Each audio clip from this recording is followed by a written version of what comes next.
you, so many of you, joining us tonight for Sustainable Hayfield's inaugural Laurie James lecture. Climate change, global crisis to local action. We're Sustainable Hayfield. I'm the chair of Sustainable Hayfield.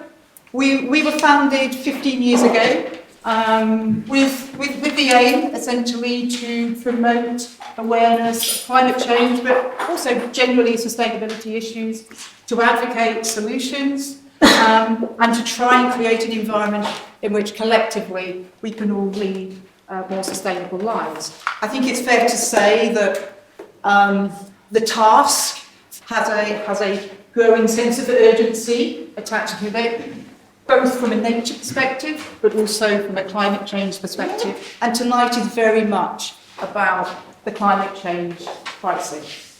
And very much, many of you in this room may well be aware of the crisis. There may be some here, and I hope there are, because we want to be talking to everybody about the climate change crisis.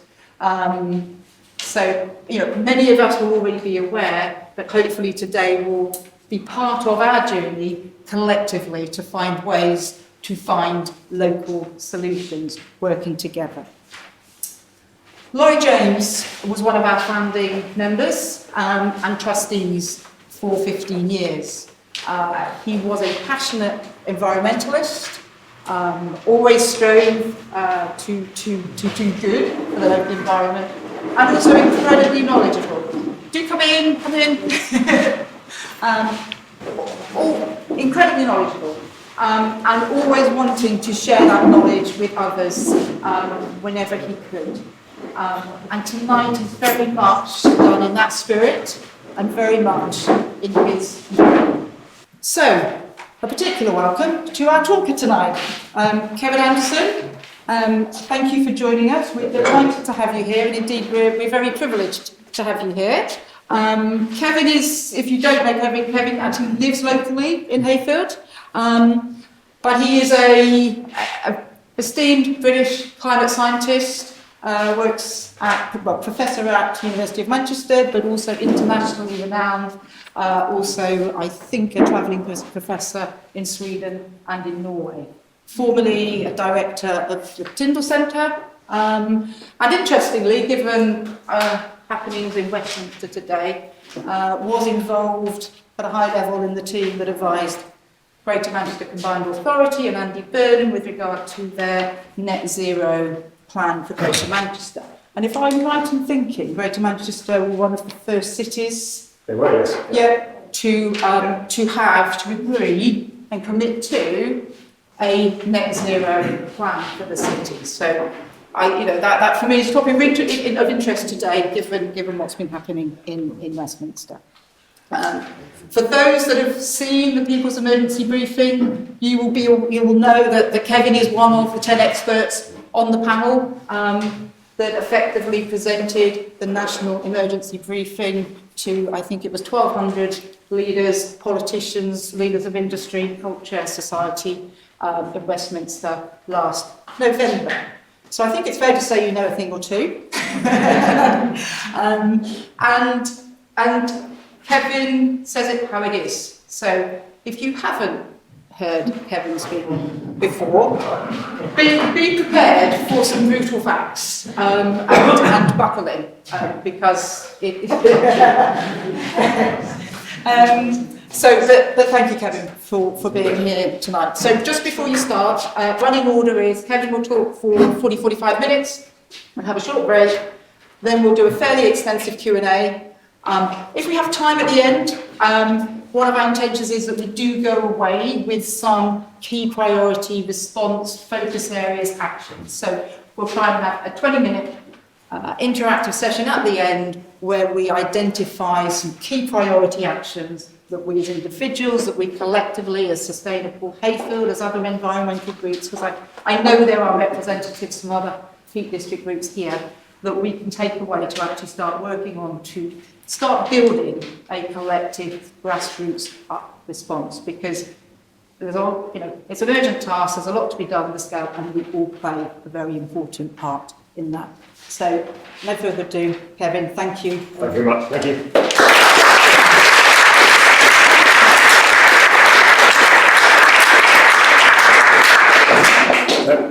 Kath failed to mention was that I did also have a previous existence as a design engineer in the oil and gas industry. So I used to design and build oil rigs and take them offshore and help produce them and commission them and so forth. So I have a sort of gamekeeper, well, a poacher called gamekeeper, or whichever way you want to turn that around. And that helps me, I think, understand some of these issues about the technologies that are often proposed as if they're going to be solutions in the time frame that we have. And I think having an engineering background, a practical engineering background of actually trying to build things, is really helpful in understanding how mythical some of these grand-sounding technologies actually are. So, and that will come across hopefully in my talk this evening. And there are some colleagues of mine here as well. So if there's any particularly difficult questions, I might answer it. So I put this climate change global crisis to global action. You can see that the globe, the picture of Hayfield there. And I'm going to start by asking what our concern is around climate change. And obviously this is all familiar now. This is a beach. Next to that is Spain. This one down here is Pantanal in Brazil, on the Bolivian-Brazilian border. Huge wetlands. One of the most diverse ecosystems on the planet, on fire. And that's Los Angeles last year. So these are not all events that are caused by climate change. Climate change seriously exacerbates them. But they're generally, there's often a big human signal somewhere in there as well, whether it's a barbecue or exploding car yesterday on the Woodhead, whatever it might be. There's usually somewhere there that the two together are creating these sort of devastating conditions that are occurring more regularly from the science. You can see that more regularly year on year. When we get the floods, this is Lamberis. This is the flood from storm waters that ran off very dry hills, flooded the middle of Lamberis. Lamberis is a relatively poor town. It took them years to recover from this. Next to that is Lincolnshire. One of the farmers actually farming there said, my dad farmed arable crops here, I'm now farming water. And so and this is happening year after year in some of the major bread baskets of the UK. Pakistan, 1/3 of the land of Pakistan covered by water. Now, it was certainly an extreme weather event. It was exacerbated by some poor policy decisions at the time. And then we have Nigeria over there. So these are global challenges that we're facing. Look at extreme weather. This is Valencia. Same time, I'm going to show you a picture of Germany. 200 to 300 people killed in Valencia. Then I think it was 3/4 of a metre of rain. 3/4 of a metre of rain in 24 hours. I mean, no infrastructure systems can cope with that. That's Haiyan in the Philippines a few years ago, Storm Haiyan, Typhoon Haiyan. And that killed 6,300 people, I think. And took them, well, they still haven't fully recovered from it even today. These are all exacerbated significantly by climate change. This is Syria. Syria had many, many years of really severe drought before the Syrian war. Lots and lots of people moving, 1.5 million people had to move from one area to another. This certainly exacerbated the tensions that were occurring in Syria. It didn't cause the war, but it was very much another exacerbating factor. And here we have the UK from the BBC website just the other day. We need to be online. Oh, this is Syria.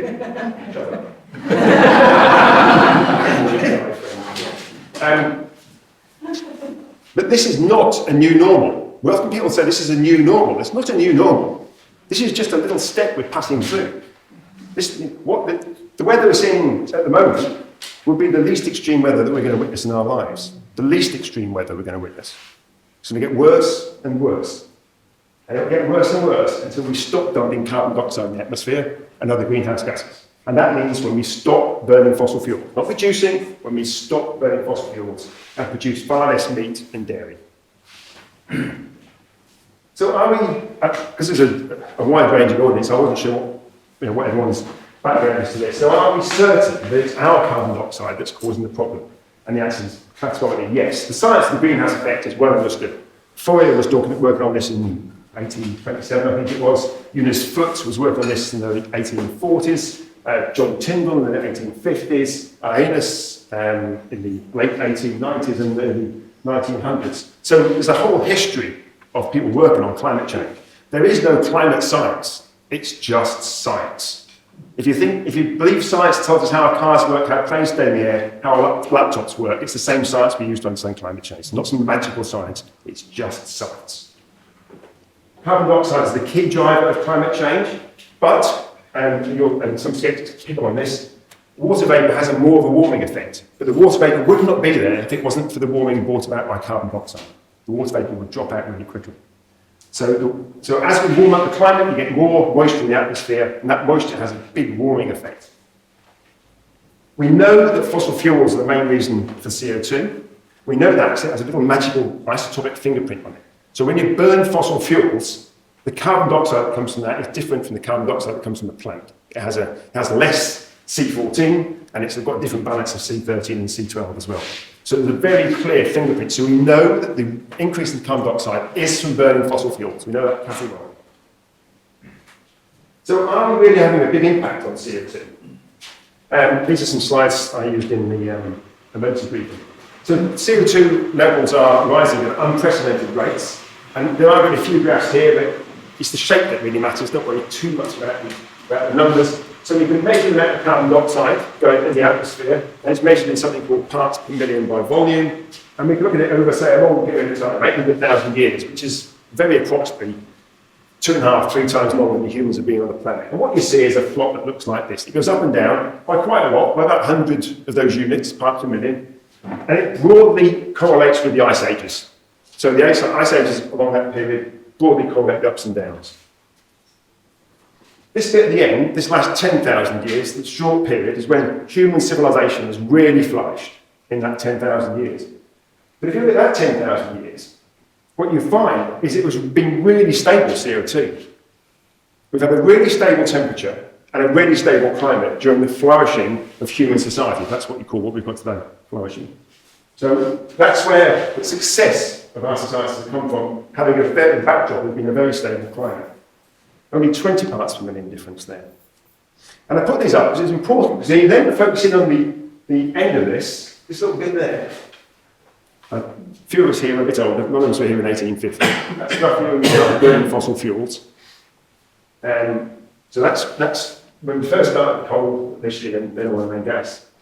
Concentration of carbon dioxide was about 280 parts per million at that time. Today, it's 430. Just look at the shape of that curve. You don't have to know anything about science. Any other species that was like that, you say, well, that's going to die out. But not us. We're so arrogant. We think somehow that we can fiddle our way out of it. And remember, it's going up year on year, 2 to 3 ppm parts per million every year. Temperature rise so far is about 1.5 degrees C higher than it was during the Industrial Revolution. Now, that doesn't sound like very much. This is a global average. It's a really unhelpful measure. It's a global average, it includes the oceans and so forth as well, so it's a really unhelpful way to think about it. It's not big, it doesn't sound like a big difference, but that extra warming in the atmosphere means a huge amount of additional energy is now up there. It can also hold far, far more water, so you get far more extreme weather conditions. So what we've done is increase the average temperature of the planet. And that is not spread evenly. Europe will warm up faster than quite a lot of other parts of the world. The Antarctic and the Arctic warm up quicker. So it's spread differentially around the world, and even within countries. And the temperatures will not stop rising until we stop burning fossil fuels. So if we still burn a bit of fossil fuels, the temperatures will still go up. To go up a little bit slower, they'll still go up. Cutting fossil fuels isn't good enough. Temperature rises. Some people may disagree with this, but I don't see, and I say this with a very heavy heart, I don't see any way that we can now avoid 2 degrees centigrade of warming. And we have to recognise what that means. So that means we've deliberately sacrificed many communities, most of them in the global south, typically people of colour. But we've also sacrificed the future of our children to some degree. I think that's probably the best we can now achieve. So I think we'll hit 2 degrees centigrade by or before the middle of the century. And that's us doing a lot. We'll have to do a hell of a lot to hold 2 degrees centigrade. There is now a small but real risk. We could end up with 3 or 4 degrees centigrade of warming by the end of the century. Give some sort of feel of what that is. This is not the planet we live on. This is an extreme, unstable climate, far beyond any safe zone that has nurtured our civilization. Unprecedented societal and ecological collapse, escalating political instability, and increasing military tension. no real economists, once an economist or astrologist, as I prefer to call them, when they come out and tell us we're going to drop GDP by 3 or 4%, it's nonsense. There will be no GDP. When it's like this, it's systemic collapse. We'll be fighting, our children will be fighting each other with these sorts of futures. And that's why we needed this new version, because that's not locked in stone. So what was the UK committed to do about this? UK, indeed, virtually every country in the world, including the US at the time, back in 1992, signed up to something called the United Nations Framework Convention on Climate Change, the UNFCCC. Unfortunately, climate change is awash for these terrible acronyms, like a good sort of soup of acronyms. And it had two key articles, they're called, in there. And I'm just going to, that's the language they use, forget that language, put it in real words. It's basically to cut emissions so that we can avoid dangerous levels of climate change. And the second part, also really important, was that we said that we would do so fairly. We would cut emissions fairly with developed countries, that still includes the UK, taking the lead. In other words, we would reduce emissions at a faster rate than would the poorer parts of the world. Because they need the emissions, they need the energy, initially from fossil fuels, to help them develop. It took 23 years before we defined what's dangerous. And if you live in northern Sweden, you probably take a different view as to what is dangerous than if you live on the coastal strip of Bangladesh. So dangerous is a subjective decision. And through messy political processes in Paris in 2015, the Paris Agreement, it came up and defined what was dangerous as to hold well below 2 degrees centigrade of warming, and ideally pursue no more than 1.5, to be guided by the science and to do so on the basis of equity. And I'm not going to go into this now, but basically, since then, we've got a much better understanding of the impacts of climate change. And so what we thought was dangerous then, well, more than 2 degrees centigrade, we now realise those impacts are more likely to occur at just 1.5 degrees centigrade of warming. So we're already seeing impacts occurring faster than we thought they would do, and more severe as well. So what level of emission reductions does the Paris Agreement imply? Well, the science tells us a lot about the scale and the timeline to deliver on our commitments. Remember, the commitments are political. Scientists have their view on what we should do, but science can't tell you what is dangerous. So the decisions of what we need to, the top level, the temperatures, are political decisions. The science can then inform that. And science tells us very clearly that it's the build-up of carbon dioxide that matters in the atmosphere. Not just 1 year, but every year we put carbon dioxide in the atmosphere, and some of the other greenhouse gases, they build up year on year on year. And so what we have then is something called a carbon budget. So to meet our commitments, we know how much carbon dioxide we can dump in the atmosphere. So that's our carbon budget. It's a really useful way to translate the science into what that really means for policy. So once we've got that, we can then start to think, well, if we know what our carbon budget is in numbers, we can then say, well, okay, how much fossil fuel does that relate to? How many flights is there? How many cars are on journeys? What do we have to do as a country? What about our industry? We can start to understand the policy framework for that.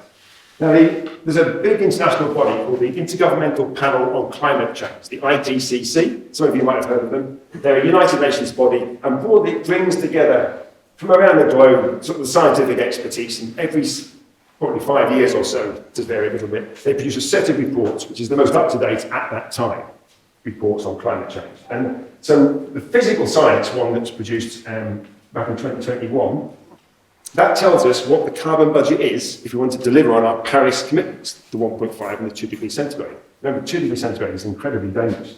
But as I say, what you're seeing now, I don't think we're doing anything better than that. So I've updated those budgets to the start of January 2027. Now, there's a bit of work going on at the moment as to exactly what these numbers should be, but they're good enough. And this will be very helpful to you. That tells us that for 1.5, we've got about 88 billion tonnes of carbon dioxide we can dump in the atmosphere, and it's about 500 billion tonnes for 2 degrees centigrade of warming. What is useful? You can see then how many years of current emissions. So current global emissions, remember, global emissions looks like they'll be up again this year. Global emissions have not dropped except very briefly during COVID. So emissions are not going down. At current levels, we will use up the 1.5 budget in around about 2 years, and the 2 degrees budget in 12 years, just 12 years. If you look at the reduction rates, you have to bring down every single year. The 1.5 is over 30% per year, globally. So you start thinking, well, that's not achievable. The 2 degrees centigrade is 8% every year. Now that probably doesn't look to most of you, but During COVID, during the absolute peak of COVID, we managed about a 5% reduction globally. So when we were all locked in, there were no planes, people weren't driving very far, we managed about, for 1 year, we managed about a 5% reduction. We require an 8% reduction year on year until we get to zero. So this is way beyond any of the sort of business as usual framing we would typically have. And then that's for 2 degrees centigrade. If you drew a straight line, and pretending emissions were going down, from now, for 1.5, you need to be zero emissions by 2030, 2031, and for 2 degrees centigrade by about 2050. But remember, every year you fail to come down, that date moves forward, and it moves forward again and again. So you've got to come down in this curve, because it's the total amount of carbon dioxide, the area under the curve, if you like, that really matters. And I think, yes. Maybe this is helpful, maybe it's not. I quite like this. Well, I don't like it, but I find it informative. Every single month, we're using up 4% of the 1.5 degree C budget. Imagine that's your salary for life. Remember, this is what it's like. The budget is like a salary for life. And whatever the word language you want to use, we're going through it incredibly quickly, 4% every month. But even for 2 degrees centigrade, we're at 0.7% of that budget every single month. I'm grayed out of 1.5 because I don't think it's achievable. If I'm still here, I'm 64, I hope to be here in 2030, who knows. If I'm still here in 2030, I'll be graying out the 2 degrees centigrade. Well, I'll be graying out while I'm cleaning my rifle, ready to defend myself. But, you know, the future that we're locking in is really dire. You start to look at these rates of change and think, why are these not what's informing our thinking about climate change and sustainability more generally? A cautionary note. There's not a lot of good news on the science front, not if you want to be honest about it anyway. Emerging evidence suggests that the rates of warming we're seeing are accelerating. And that's partly because the CO2 put in the atmosphere, half of it gets taken up by the oceans and by the plants. But that half that's getting taken up, there's some evidence that is weakening. As we get more and more warming, that absorption is weakening. If that absorption weakens, then what we put in the atmosphere, more of it stays there, so we get higher temperatures. There's also, as we're cleaning up the fossil fuels, rightly so, we're taking the aerosols, the dirty, mucky stuff out of the fossil fuels. Those aerosols reflect sunlight back out into space. So as we clean the fossil fuels, we are actually taking away some masking that has been cooling us for quite a long time. But we don't want to be breathing in the aerosols either, because they're really damaging. So this escalates the need for emergency level climate policy.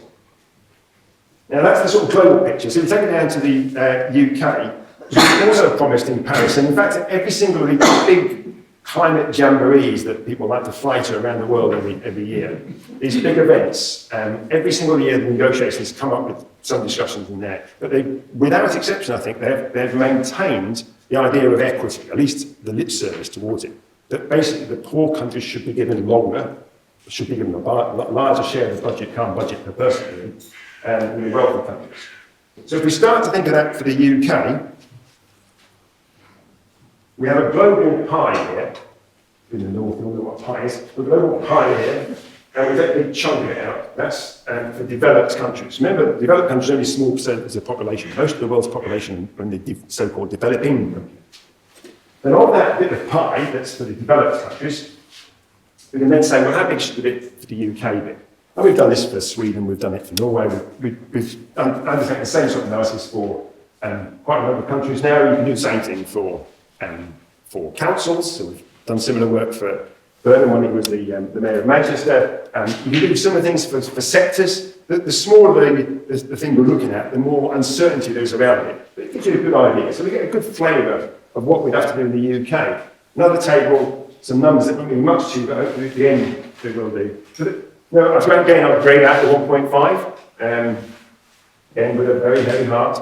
So we know how much CO2 for the UK we can put in the atmosphere, somewhere between 2 and 2.5 billion tonnes from the UK, from now out forever. That's about 7 years of current UK emissions. 7 years. That's a reduction rate, 13%, but let's say somewhere between 10 and 15% reduction in emissions, year on year on year. We haven't ever achieved anything like that, even during COVID, not a fraction of it. And we'd have to be zero emissions, basically zero fossil fuels by about 2039, 2040. These dates will give you a feel for something, not exact, but they give you a feel for it. And every year we fail, that gets more challenging, because it's a cumulative problem. But on the rhetorical side, we're doing well. So the UK is the first major economy to halve its emissions compared to 1990. And you hear that, I've heard this from numerous other countries, Denmark, Sweden, all these so-called progressive countries. If you include international aviation and shipping emissions, and if you include our imports and exports, that laptop here was made in China, probably using some coal, then we blame the Chinese for it, but we're here tonight looking at a presentation on a Chinese laptop. So those imports and exports, you factor those in, the UK has reduced its emissions by about 20% since 1990. That's about 0.6% every year. Remember, we need probably 10 to 15% every year. We've managed about 0.6. Now, we can lambast the UK, but Denmark thinks it's doing well. That's really no different. So does Sweden, France, the rest of the EU. There are no climate progressive countries in the global north. None. But that's no reason not to try to be one. And inequality is deeply embedded in the UK targets. So the UK government and its advisory body, it's not independent, its advisory body, the Committee on Climate Change, is basically it's a quango. They've set this frame of net zero 2050. And in that, they say that's their fair contribution to 1.5 degrees centigrade. And that's exactly what the Prime Minister Starmer said at the big climate event last year, under guidance from the Committee on Climate Change. But that assumes the UK gets 3 times per person the carbon budget of the average person in the world. 3 times more. Now, I know we're British, but why do we think we should get 3 times more than everyone else? Because we have done historically. That's what colonialism is. And so what we've embedded in the UK targets, and I would argue across a large swathe of the expert community, because they will not question it, we've embedded colonialism, which is deeply concerning. We like to think of ourselves as fair-minded, often liberal, progressive people. And yet what we've here, we've just again embedded colonialism in how we see our place in the world. And even at 2 degrees centigrade, the UK targets fail on the Paris commitment, on the equity parts of the Paris commitment. Now that's fine when we're here, but imagine if we were giving this talk and you all sat there in Bangladesh, or in Kenya, or Nigeria, or Rwanda. How would we feel then to tell those people, well, you have to have much less development because we want to carry on with our high carbon lifestyles over here. So just think how we would feel if we were in those places with their children, telling them you have to carry on with low education, poor health and so forth. So I think we have to think of ourselves here as citizens in the global community as well as just local. So that's all sort of bad news, if you like. Now's the really cheery bit. And is there anything we can do about it? And to be brutally honest, I don't think we will succeed. I think we're going to have a handcuff. But that isn't locked in stone. That's a choice we still have to make. And we're not making the right ones at the moment. But when we look at our kids or grandkids over breakfast or whatever it might be, we can think about their futures, and that maybe make us stop and reflect as to where we're heading at the moment in our day-to-day activities, and what we do, how we live our lives, the values we concern our children. Now, as an engineer, I'm very pleased about this bit. Technology is an absolute prerequisite of delivering our climate commitments. Absolutely, to deliver on Paris. But after 30 years of failure to address climate change through technology, 30 years, I mean, quite a few of us here were here 30 years ago. And yet some of the students we have at universities, their parents haven't even met. So, we have failed for a very, very long time on climate change. So now, technology is far from sufficient. We simply don't have the time frame to bring about the changes we need. But we still need the technology. We also need urgent and profound shifts in social norms, and that's why we have to have magical technologies, because we do not want shifts in our social norms, particularly those of us that know very well about the system.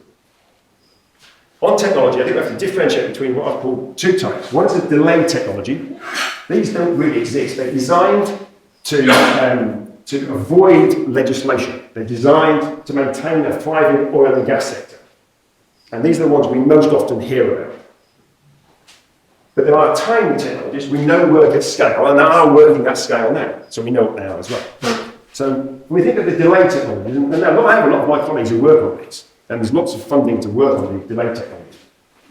So new gas-fired power stations with carbon capture and storage. blue hydrogen. You make hydrogen from gas, so you can carry on with your gas industry, and then you use carbon capture and storage to capture the carbon, squash it into a liquid, and then squeeze it underground somewhere. That's basically the plan behind CCS, carbon capture and storage. And then bioenergy with CCS. So Drax is a big power station in Yorkshire, used to be the biggest coal-fired power station in Europe. That's 4 gigawatts, I think. And that now burns trees that are brought over from the States and from Canada. So we put big trees on ships and we bring it over to there and we burn it in the power station. Then we capture the CO2 and dump it under the ground and claim that we're doing something really worthwhile. You know, we're chopping down huge numbers of trees in doing that. So CCS and these sorts of technologies, I would argue, are part of the problem, that we've spoken about these for a long time. They all rely on carbon capture and storage. And this is a technology that's been promised for 3 decades. Again, our colleagues have been looking at how CCS has influenced the debate and what the discussions have been for the last, well, they've been working on it for at least 20 years now, some of them longer than that. In 2024, carbon capture and storage stored less than 0.03% of all of the fossil fuel emissions. So we dumped about 38 billion tonnes of CO2 from fossil fuels into the atmosphere, about 11 million tonnes of capture. In other words, almost nothing. That's after 30 years of promise. All of them have major issues, all of those technologies in terms of supply chains, environmental issues with the supply chains and so forth. They're all going to be very expensive, but they won't be funded by the oil and gas companies. I mean, all their windfall profits, they could have done this, they haven't. They're going to be funded by you and me, by taxes and by increases in energy bills. They're basically false solutions that are designed to delay mitigation and maintain a very high cost, very high profit for some oil and gas sector. So the timing technologies, the reason we're talking about oil, again, looking at quite a few, very few of you will live through the Marshall Plan, I doubt. But quite a few of us will remember, or at least know about the Marshall Plan. So after the Second World War, it was the reconstruction of Europe after we blew it apart. And there was a big plan to reconstruct Europe. And we need something like the Marshall Plan on speed if we're going to do something about climate change. But what are the technologies? They're not exciting to some people. These are the ones we know. Retrofit our homes, including heat pumps. Build only zero carbon homes. Why on earth are we on all these houses now? I mean, they were iconic, as I often say, in the 1970s. They're not fit for the 1970s, let alone 2026. But we're still letting the building companies build it. Rapid rollout of public transport, all things we know about. EV charging, I would argue, in the rural environments, much less so in the cities. And I'll come back to this later. The rapid shift to zero carbon electricity. Of all the energy we consume in the UK, only 18% is electricity. 18%. Less than a fifth of our energy is electricity. Then we say half of that is renewable, or low carbon, which it is. So half of 18%, that's 9%. The other 91% is basically fossil fuels. True for Denmark and everyone else as well. We need rapid cuts in aviation. I'll come back to that detail later, a bit more detail. And in shipping, there are things that we can do, according to work in detail on that, and through slow steaming, through actually doing to transport as much stuff around the world. A large part of shipping is actually moving fossil fuels. So if we don't use fossil fuels, we won't have to use that shipping. So there are lots of things the ship sector can do, but it's still very challenging. That's all the technology stuff, but in the interim, all of that takes time. One thing you can see from the earlier class, we don't have a lot of time. I mean, what we do between now and 2030 is absolutely key. Not what we do after 2030 is also important. But if we fail by 2030, we fail in achieving centigrade. And this is where we need a core focus on the high income, high emitters. And, I put myself, I'm one of these. So we have to think, who are they? Maybe some of us are that here. Certainly we're given a talk to a lot of academics, often they're there, or desperately trying to get there. So why is fairness and equity a key issue? Well, collectively, the top 1% of the global population, which would be, what's that going to be, about 85 million people, roughly? So about 85 million people globally have lifestyles that give rise to twice the emissions of the bottom half of the world's population. So 85 million have emissions that are twice the level of the bottom 4.25 billion people. Just utterly bonkers. And that's at a global level. Come to the UK, the lifestyles of the high-income households here typically are 4.5 to 5 times more energy use than those in the lower-income households. So there's huge inequality in the UK as well. And that would be true for most countries. Even Scandinavia, Sweden's got a Gini index, an inequality index now, very similar to the UK. Not true for Norway, but Norway's emissions are all very high anyway. very high student country. On responsibility, let's be absolutely clear, we're not all in this together, not globally and not within the UK. Most households are structurally locked into their emissions. Poor quality houses, rented houses often, inefficient cars, poor heating systems, an old fridge. They can't afford to buy their way out. They can't afford solar panels. They can barely afford the insulation. They can't afford an electric car. And so they're locked in, really, to a large part of their emissions. That doesn't absolve them of any responsibility. Politically, they can be engaged. But it's very hard for them to really do very much with their own emissions. And then they're not responsible for most emissions either. Large parts of our country are not responsible for most emissions. A sizable minority, but it's a minority, and these, we have what I would call, some of my colleagues are working on this now, discretionary emissions. Emissions that we choose to have. And they typically go along with high income households. And it's this group, me and possibly some of us here, where we need legislation that drives down our energy consumption very, very rapidly indeed. So fair and deep reductions are a prerequisite, along with technology, of meeting our Paris commitments. So it needs both technology, that we know what to do, we know how to do that, and we have to roll it out like a Marshall Plan, and major social change, which is where politicians run scared. And that's because they think that most of us don't want to do this. We don't care that much about our children. I think maybe if we open this debate up, perhaps we do find we do care about our children and about the future, and maybe we would have been prepared to accept some major social change. But the important thing here, social change, if it's done appropriately and effectively, it could deliver immediate and substantial cuts in emissions, if you're serious about delivering our commitments. It also buys critical time for us to put the low carbon technologies in place. They take a long time to put in place. If you're to build more renewables, lay all the electrical cables and all of those other things, retrofit our homes, all those things, they take time. But also, very, very importantly, and I don't know anyone else that's working on this at the moment, except for some of my colleagues, you need to release the labour, the materials and the finance that are currently locked into the lifestyles of people like me to help us make this technical revolution.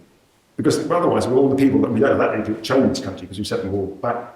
But the people we do have trained, we need them helping us move to zero carbon futures. But I think it's a positive bit, but it very seldom gets played out. I would argue for the majority, remember the majority of people are average or below average incomes. So there's a lot of people in this group. Responding to climate change means they have to have comfortable and affordable homes. Otherwise, all they'll do is shove more energy into it, try and heat it up a little bit more, or try and get some rubbish air conditioning unit and shove it in a lounge. And they'll burn more and more fossil fuels. So if we're serious about this, we're going to have to ensure that these houses are comfortable and affordable. We need to have high quality public transport so they get out of their cars, we get out of our cars as well, and get onto public transport and other modes of low carbon travel. So there's great benefits of that, because that means we've got lots of secure and valued employment. Not call centres or some other nonsense. People doing apprenticeships and actually laying cables, actually doing the things that we need to make our society a functioning 21st century society. That gives us much better air quality as we move away from burning more fossil fuels and move away from cars, internal combustion, petrol and diesel cars in our cities. If that happens, then the health is improved, particularly in the poorer parts where we know that's where these people typically live, in polluted parts of our cities. That improves the educational attainment of the children. So there's a lot of win-win-win for these communities. And it helps us develop a functioning infrastructure, which I think is very different from what we have at the moment, where we see a crumbling infrastructure. Whatever you look at, it's crumbling. And I think that gives them an improved, this could be a bit too hopeful, but I think it's an improved sense of civic well-being, of some sort of pride in what we're trying to do. The problem here, and this is the rub, is that to do this, you've got to remove the resources and the labour that furnish the private luxury of people like me. Move that towards the well-being and for all of society. So it's really towards private sufficiency and, if you like, public luxury. There are no private swimming pools, but we can actually have public swimming pools that are open. We have libraries that stay open. You need them. So we can actually have a functioning infrastructure. One, again, we have to be quite proud of. What does this mean for the policymakers? Well, the IPCC, the Intergovernmental Panel on Climate Change, which is quite, all scientists are generally, the small c, they're quite conservative. The process of doing science is quite a conservative process, and so it should be. So it's a slow learning process as you go along. But even despite that, the IPCC scientists here came up with this fantastic statement in one of their FAQs. Targeting a climate resilient, sustainable world involves fundamental changes to how society functions. Fundamental changes, including changes to underlying values, worldviews, ideologies, social structures, political economic systems, and power relationships. And the IPCC are not a radical body by any means, and yet that is an incredibly radical statement that they've come out with. I would go further and say that it is now far too late for non-radical futures. I see no way out of revolutionary rates of change in how we live today. And I think the choice is here between deep, rapid and fair decarbonisation of our modern societies. And that means an organised-ish technical and social revolution. Or we carry on with the rhetoric, the delay, the lies that we've perpetuated for the last few decades. Temperatures will keep going up, they'll be dangerous to all, and eventually we'll get revolutionary scales of change that are forced on us that are chaotic and violent. So they're the choices. We would have had different choices if we'd started to make them a long time ago. We chose not. This is a quote from a Brazilian philosopher, Robert Unda, and a politician as well.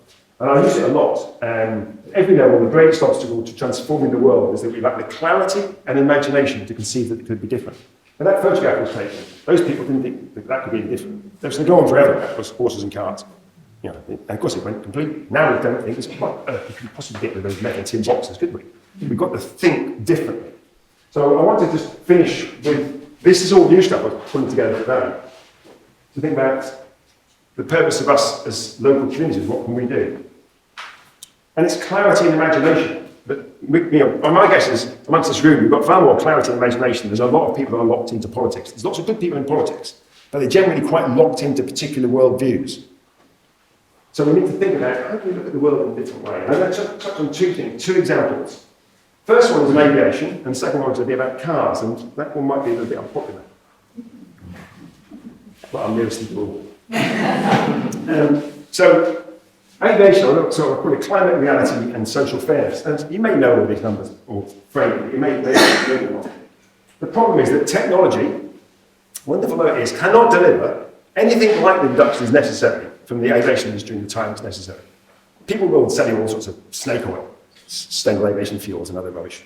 But they're not going to be able to do that at scale in the time frame we have for even 2 degrees centigrade of warming. And so there's nothing out there technology-wise. Let's say the engines, the jet engines, which I have worked on, I've worked on RB211 jet engines, they're incredibly efficient, wonderful machines. They've been pushed technically pretty much to their limit. So there's not a lot you can do with those now. Certainly not the medium term. On average, UK citizens fly 6 times more than the global average. On average, remember. Meeting our climate equivalents absolutely requires us to fly a lot less because we cannot get our way out of it technically. But who flies? Flying is highly unequal. Half of UK residents don't fly in any particular year. This is data from the DFT. It's a few years out of date now, so I don't know if it's been updated. So, but roughly half of people don't fly in any single year. 15% of the population are responsible for 70% of the flights. So most aviation missions come from a small group of frequent flyers. So that really, of course you know that. Okay, right, we can start thinking about that from a policy perspective. What would that mean to us? But we also hear the argument, I wouldn't call it an argument, I'd call it an assertion, isn't more aviation good for the economy? 70% of all flights are for leisure. And of those, about 30% are meeting for family. So 70% of that 70% are actually just holidays, if you like, tourism. In 2023, this is data from the ONS, the Government's Office of National Statistics. Overseas tourists spent £31 billion in the UK. That's a huge amount of income that came into the UK, tourist money, most of that through aviation. In the same year, UK residents spent £74 billion going abroad. There's a big surprise. People don't admit it's generally not that sunny. You know, we can go and see the King and the Queen and so forth, and all those other nice cultural things, or visit to the Lake District with your umbrella. But by and large, the UK isn't a place that people come to for that sort of warm summer holiday. But we like to go abroad. So what you see here is lots and lots of UK money. It's a deficit of 43 billion. 43 billion! They're all talking about the defence deficit at the moment of 5 billion. increased aviation capacity of a country that already flies 6 times more on average than the typical global citizen, increased aviation capacity facilitates still greater density. The policy implications of this are that frequent flyers account for most of the flights. Current policy largely protects frequent flyers, that small minority, we know who they are. They're generally not the poorer people in our society, not even the average income people. By and large, they're the middle income and wealthy people. Most people would be largely unaffected by having to have lower aviation demand, because they don't have much aviation demand anyway. And it could reduce the level of tourist money that's leaving the country. So, I mean, it's basically 2 plus 2 is 4. Do not expand airports and apply a high and tightly frequent flyer levy to people that fly. I mean, it's not rocket science.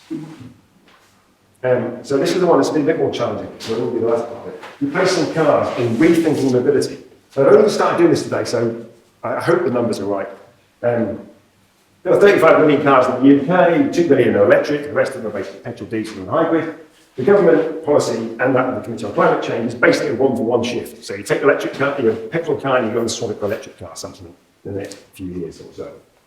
The question that recently needs to be asked is replacing all fossil fuel cars with electric cars, is that a good use of our resources in a climate emergency? With all the other sustainability criteria that are there as well. And can we do that in the time frame? I'm not going to focus on the second one, but the answer is no. But the first one I think is important. EVs are good. In some respects, they have 0 emissions at the point of use. And even though with the life cycle, they're lower emissions than a petrol car or diesel car. But they are heavier than conventional cars. And they're on average about 2 tons. They range from about 1.6 tons to around about 4 to 4.5 of those ridiculous SUVs. So there's a big range, typically about 2 tons. They're normally somewhere about 200 to 400 kilograms heavier than a typical petrol or diesel car. That will change as the batteries improve. They emit very approximately the same level of particulate pollution as a modern petrol or diesel car. And that's mostly from the tyres, from the brakes, but also very significantly from the roads, so as they accelerate particularly. And of course, remember, they have a very high torque, the electric cars. They can accelerate very quickly. As they accelerate very quickly, they pump out more particulates from the road and from their tyres. So if you were concerned about particulates, you have smaller, much lower powered electric vehicles that can't accelerate at stupid rates to keep the Clarksons of the world happy. They require a lot of steel, aluminium, lithium, copper and everything else, and they occupy a huge amount of our space. I mean, just look at this school here, massive car park out the front. You know, big car park by the water. A whole large swathes of our society are taken up by space for the cars. EVs are lower carbon, but are far from a transport solution. Switching to EVs is a huge investment. I'm really surprised that it's not getting picked up by, I don't think it's getting picked up by any of my colleagues. That could be wrong, but I've not seen it. If you swap out the remaining 33 million cars to EVs, that must be £30,000 each. That seems to be a reasonable estimate as to what a new electric car would look like. And some of them are a lot more than that. This is an average. You can buy cheaper ones. There aren't many that are a lot cheaper. They're typically sort of 20 to 25 with a subsidy. But you'll find a lot of people are buying the more powerful versions. So unless the government changed that, £30,000 each, that's about £1 trillion. That's a third of the UK's GDP, annual GDP, or about 4 times what we spend every year on the NHS. That's an enormous commitment of labour, energy, manufacturing capacity, minerals, private and public capital. And remember, those cars spend 95% of their time idle, either parked in your home or parked somewhere else. In other words, we spend £1 trillion on infrastructure that we virtually never use. Yeah. It's sort of like madness, isn't it? If you have to define this, you think that it's madness. So government policy to spend £1 billion of society on an asset that's barely used. Yes, EVs are better than petrol cars. They are. There's no doubt about it. You're going to buy one, buy an electric car. Buy it smaller. And don't get some stupidly powerful thing. The question is a shift of 35 million EVs a good use of scarce resources? Imagine expensive on buses or better buses. You can do that, anyway. Rail, tram services, safe cycling infrastructure, e-bikes, car cars, rental EVs, better town planning that reduces need to drive.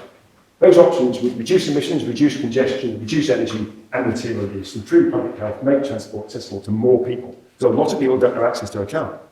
It's very tempting to think everyone has access to a car. I think somewhere around about 20% of the UK population doesn't have direct access to a car. Now, this is the bit that's most controversial, so perhaps I should go. Cars and EVs. I just did some of these numbers. It came to me recently about this, and I've just spoken to a few colleagues about whether I should start to think of it and use it in talks. And I found it helpful. You may find it not helpful, you might find it off-putting. I hope not. It's meant in the right way. Have we normalised slaughter? There's a question mark on that. Globally, between 1800 and now, about 37 million combatants, in other words, military personnel, have been killed in wars. Again, the First World War, Second World War, and all the other wars, Korean War, all the other things that wealthy rich men like sending normal poor men from their countries to fight over. 37 million have been killed. If you look at World War II, look at the civilian and the military, as far as civilian people were killed in World War II, and that was about 80 million people were killed. Now, I think most of us argue this is slaughter, one way or another. Now, maybe sometimes we think there's some merit in doing it, but the idea of going to war is basically slaughter of a huge number of younger men in our society, a few of the younger women, and then massive numbers of civil society as well. So, devastating. Look at those numbers. Now, we're going to go back away from that curve a bit. This is the plot of car production. And basically what you see in this is that car production really began in 1945 at any reasonable scale. This is global car production. So there's the numbers of people killed in wars. Since 1945, global traffic fatalities are about 80 to 100 million people. 80? These are dead, not injured, dead. 80 to 100 million. In other words, more people, roughly the same, or more people have been killed in cars since the Second World War than were killed in the Second World War. When you add all of the people we know were killed, people over here, people from Canada and from Australia and from India, 20 million Russians killed, 6 million Jews and Romani people killed. You add all of that together, and it doesn't come up to much as the number of cars killed since then. So I think it should make us stop and reflect. Is this a reasonable way to travel around? The current rate of global deaths is about 1.2 million a year. Now, these are all global numbers, and the car companies go, oh, our cars are so much safer now. We've got all the whiz-bang machinery there to say, help us. Look at the UK. Yes, they are safe. In World War II, about 350,000 military people were killed. All those white crosses that you see. So, in the UK ones. Road traffic accidents since 1945 have killed about 360,000 people. So roughly the same number of people have died on UK roads thanks to the cars that then were killed in World War II, the people that fought in World War II. It doesn't include civilians in the UK, which were, I think, about another 70,000, I think, on top of that. Last year, 30,000 UK citizens were either killed or seriously injured in road traffic accidents. These are the seriously injured now. About 1,700 were killed, and the rest of that were seriously injured, so not light injured, it's seriously injured. That's the equivalent of every child, teenager and adult across all of Hayfield, New Mills, Disley and Weymouth for last year. Next year, we'll fill in the whole of Glossopdale. Everyone in Glossopdale involved in a traffic accident is either dead or seriously injured. The year after that, we've got Boxton and Chatham. These all come to about 30,000. The year after that, we've got the resident of every single village, small town and hamlet in the Peak District. That's what those numbers relate to. And it goes on. It goes on. Year after year. So you have the courage to think differently. And that goes back to Robert Owen's quote. We have to think about the world in a very different way. We have to have the clarity of thought and an imagination to conceive of a better future for ourselves and for our children and for our grandchildren and for other species. I'm going to finish off with this quote because I think this brings it down to, we are really important at this. Politicians will only do things if they're given the space to do things. So they have to know that we want them to do things. We are the ones that give them the political space, and then they have the political will to make change. So we are an essential partner. You can't wait for the greater good. They've failed, they'll carry on failing on these issues. We have to make the space for them to have the courage to act. This is the daughter of Wangari Maathai, who was a Kenyan environmentalist, political activist, fought a lot for forest, for keeping forestry in Kenya and elsewhere in Africa, and for water and so forth for indigenous people. Really strong character, the first African woman to get Nobel Peace Prize. This is her daughter, she died in 2015 though. This is a daughter talking about it. It doesn't take, this is what she's, how mom sees the world. It doesn't take a lot of people for real change to happen. At a time when so much seems to be going wrong, it's easy just to get overwhelmed.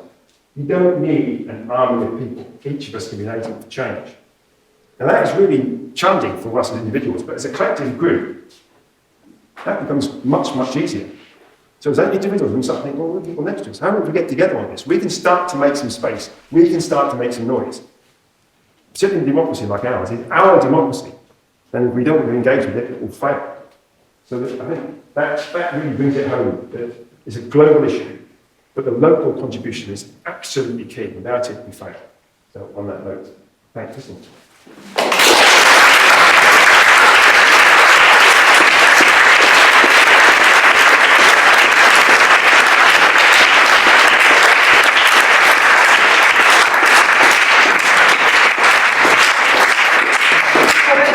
I did tell you it would be hard hitting. I think there's a lot of an awful lot of food for thought there. There are a few points I just want to pick up on because there are some positive slivers in that at the end in terms of that I want and I hope we can pick up in the Q&A in terms of being agents for change. Picking up the point that many of the solutions to the climate crisis also resolve other issues in terms of cost of living or health, as Kevin was saying. And that's one of the things I think we really, hope we can really sort of focus on. And re-envisaging, I think, the two, the planes and the cars, there's so much in terms of how we live where we see it one way and there are other ways to see it. And that is so important. So I don't know, is there a clamour? Do people want to just have 5 minutes just to have a drink before we go to Q&A, or would you rather just go straight into Q&A? Because I know there's some people with their hands up. Go on. Thank you, Kevin. A typically incisive and inspiring talk. I've heard you speak over many years. A year or two ago, the then Mayor of Manchester opposed the Labour government's expansion of Heathrow Airport. I was greatly encouraged by that until I realised that he'd opposed that expansion because he thought that Manchester Airport should be expanded again. Given that you've worked with Manchester over the last 10 years or so, how confident are you that our next Prime Minister has a fundamental understanding of the kind of issues that you so specifically set out today, so that we can have some confidence over the next couple of years or whatever, there will be a radical change in the way that the government approaches the kinds of issues that we've been discussing? Yeah, I mean, there are other colleagues here that are involved in some of the work with Manchester will know as much, if not more, than I do. And it has always been a bit of a bone of contention with Manchester, going right back to a long time ago now, that they wouldn't include Manchester Airport in their thinking about the emissions. And I can't remember now if the GMCA, it's either a third or half of it roughly is owned by GMCA. I think it's correct. So they wouldn't include that, which I think both understand these issues, maybe not quite to this level of depth or detail, but something approaching it. My colleagues have been working with him a lot in the last quite a few years. Whether he has the courage or not to stand by what he knows is up to us. So if we are going to wait to see if he has that courage, then I think he probably won't. If we start lobbying Pierce and our MPs, wherever they may be, and others, and engage in all the forms of media that are out there, to get our voices heard, rather than we just go home and stay quiet, and the voices that oppose things just come out, then he will fail. But he needs to have that space to put the things that he knows and understands in place. I remain concerned and sort of hopeful that he will say no to Heathrow. If he doesn't, then I think that tells us a lot about his real feeling towards climate change as just being, like most people, just a peripheral issue. Also, he needs to say no to Jackdaw and to Rosebank, which are two huge fields that represent, probably collectively heading up towards a billion tonnes of CO2 in the two. I think it's about 500 million barrels in Rosebank, and then 100 meters cubed in Jackdaw. But if those go ahead and Heathrow goes ahead, then that tells us he's basically sold out on climate change. So they are our bellwethers that we can look at. but we can't look at them neutrally because we have to give them that space and we've got time to engage with them now. So, go home and engage if you think it's important. I'm being choose. I just want to say that we all have to just go straight into Q&A. I'm sensing yes. Yeah, right, okay, yeah. So if people, in terms of Q&A, put your hand up and we'll be fair and get round. Yeah. Kath, you mentioned it, and Kevin, awareness and the local. I'm aware of the age group, and then I look around, and I walk around, and are we missing something? There is nothing on tonight's topic with regard to, say, the school and that age group. Yes, absolutely. It has to. I mean, I think it's every age group. It's not just children. It's universities. And it's our age group. But I think we owe it to those generations. My experience is there's actually quite a lot that happens at primary school. At secondary school, it seems to fall off. I mean, certainly with my own children.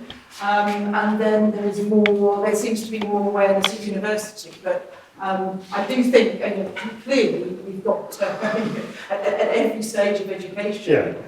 But we cannot pass the burden on to our children. No, that's the important. So I'm not going to say it's all about education. It is. It's mostly about education of adults, of the parents. But it is also the children are really important. Not least, because hopefully they put pressure on their parents. If these issues can be talked about in schools, openly and honestly, just read that quote here. Play within the rules of the game, be honest with yourself and others, do the right thing in a difficult situation, do not cheat. Yeah, that's a good start. So, I think if we can be honest with our children in schools, then obviously we have to find, and I would not have to do this, find the appropriate language and not terrify them. Well, maybe that's a good thing, I really don't know. Because we're quiet at home. But then, those children hopefully can put pressure on us as parents and as grandparents. And then maybe that helps us have that collective courage to go out and try and change things. So education is really important, but we mustn't, and I don't think anyone would suggest that, we mustn't assume we can pass it on to the next generation. We've got the levers at the moment, they'll have the levers later. They'll have far fewer levers, probably some of the levers they'll be having for jet planes and then dropping bombs if we don't solve this problem, because it will be much more of a military response to these issues. I doubt we'll respond as we run out of water and food. And lots of people are migrating around the world, well-armed people. I doubt we'll just respond with compassion and understanding. We have half a dozen Syrians arrived and we cause all sorts of havoc here. Most Syrians stayed in Lebanon and Jordan. Almost all of them stayed there. A few came into Europe and we collapsed Schengen. And even in Europe, most of them went to either Germany or Sweden. The UK had a couple. And so we're really poor with migration. Look how we treat these people. So I think we need to do something about it, otherwise we're going to really struggle. Okay, so this lady here, then Richard.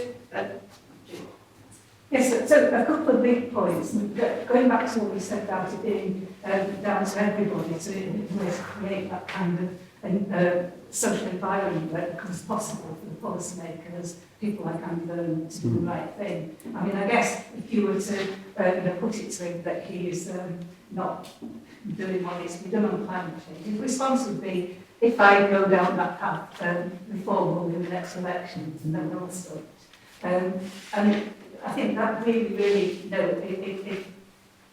it reinforces what you said actually about it's down to all of us to do what we can to influence that physical culture at the grassroots. And connected with that, I want to ask you if you've had any, like one of the biggest voices that's shouting in favour of fossil fuel extension is some of the trade unions. And I mean right now, not all in favour of Jack or one of those by any means, but I just wondered if you had any interaction with would you be interested in standing in a room full of trade unionists and saying just what he says now? Well, I have engaged with trade unions, not for the last year or so, but I have done quite a lot in the past. And also when it comes to reform, I'm going to try and keep this neutral. If we think reform are going to get into power, then it's our job as citizens to try and ensure that the people that get into power are aware of the views of their constituents. I have my own views as to the merits of some of the senior people in reform, but I'm sure that many other people involved in the council are generally good people trying to do good work. I may disagree with them, trying to close down the tip in Glossop seems ridiculous, yeah. Let's increase fly tipping as far as I'm concerned, but then we have to make that argument. We have to be up there and create that space for people who have not got our best wishes and those of our society in their hearts will get into power. But I'm trying to be quite careful here because I think it is important to be reasonably apolitical. I have very, very little time for the leadership in the Reform Party. I think they don't, brutally, I think they just, this is my view, could be wrong, they simply do not give a damn about the constituents. They don't give a damn about the poor people. They do about the wealthy ones. They don't about the poor people living around where our university is, people who are really struggling.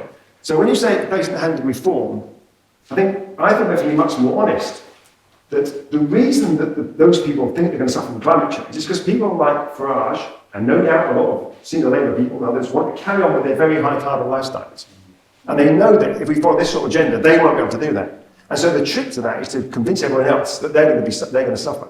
What I'm suggesting here is actually a lot of the people who are probably voting reform would actually do really well out of doing something out of climate change. Secure jobs for themselves, cheaper bills, much better houses, good public transport. Let's sell them that. But to do that requires I take a big cut in my emissions and my salary and other things as well. And so we need to do that as well. We need to rebalance where the resources of our society go. So I don't think automatic claims need to be formed talking about climate change. I think talking about climate change, honestly, will actually play into them being aware that responding to climate change is certainly in their best interests on numerous levels. It's not a big problem here, though, that fossil fuel interest and the money behind that, which is probably funding potentially reform, but also a lot of our media.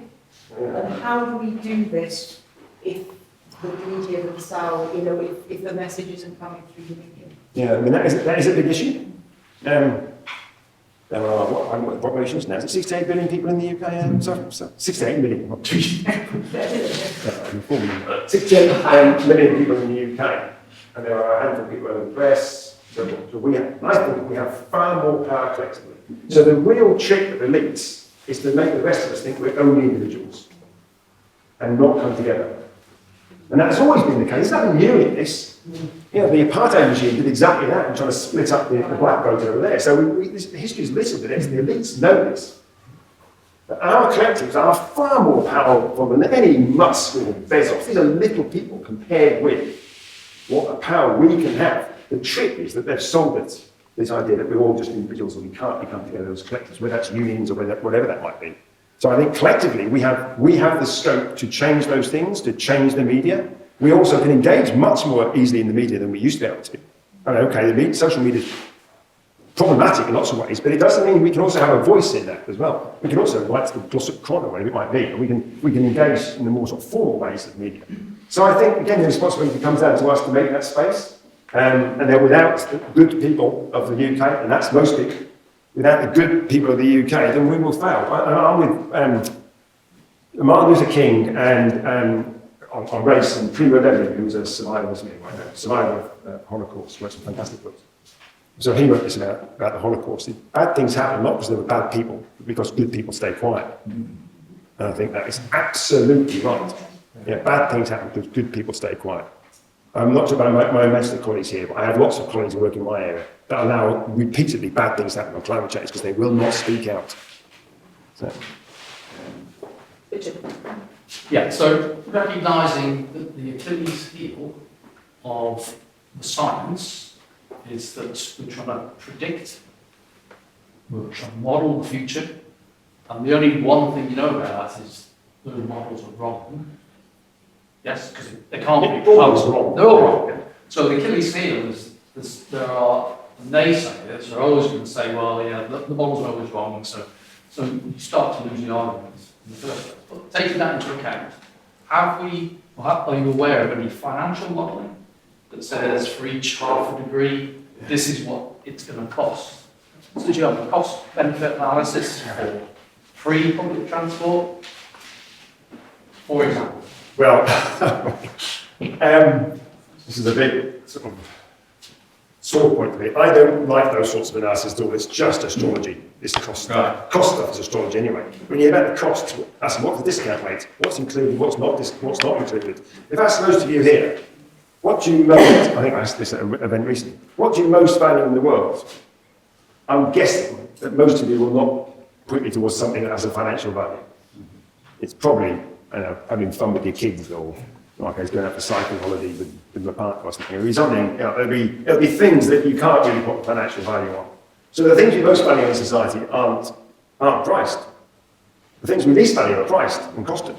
And there are models that include those. So I think we have to start to think about, how do we embed those things that are really important in us? It's true in our society as well, in our standard economy. Look at the work that women have done for years in the house and then as carers. It's not in our GDP figures. I mean, if it was, the GDP would look very different. GDP is nonsense anyway.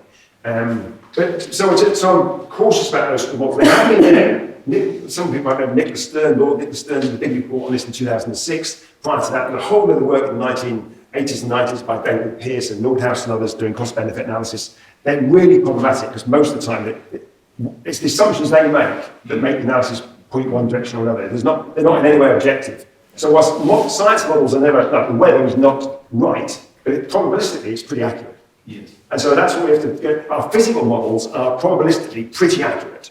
The financial models are all over the bloody place. And so I think they're a dangerous route to go down. That's not to say, I think you can look at things like capital cost and operating costs. So some costs are really important. If you're building a power station, you want to know how much it's going to cost to build, and then how much it's going to cost to operate. But looking at that over 40 years, then you have things like this, I'm not going to get into this, but things like discount rates. So that becomes much more subjective as to what the costs are in the medium and long term.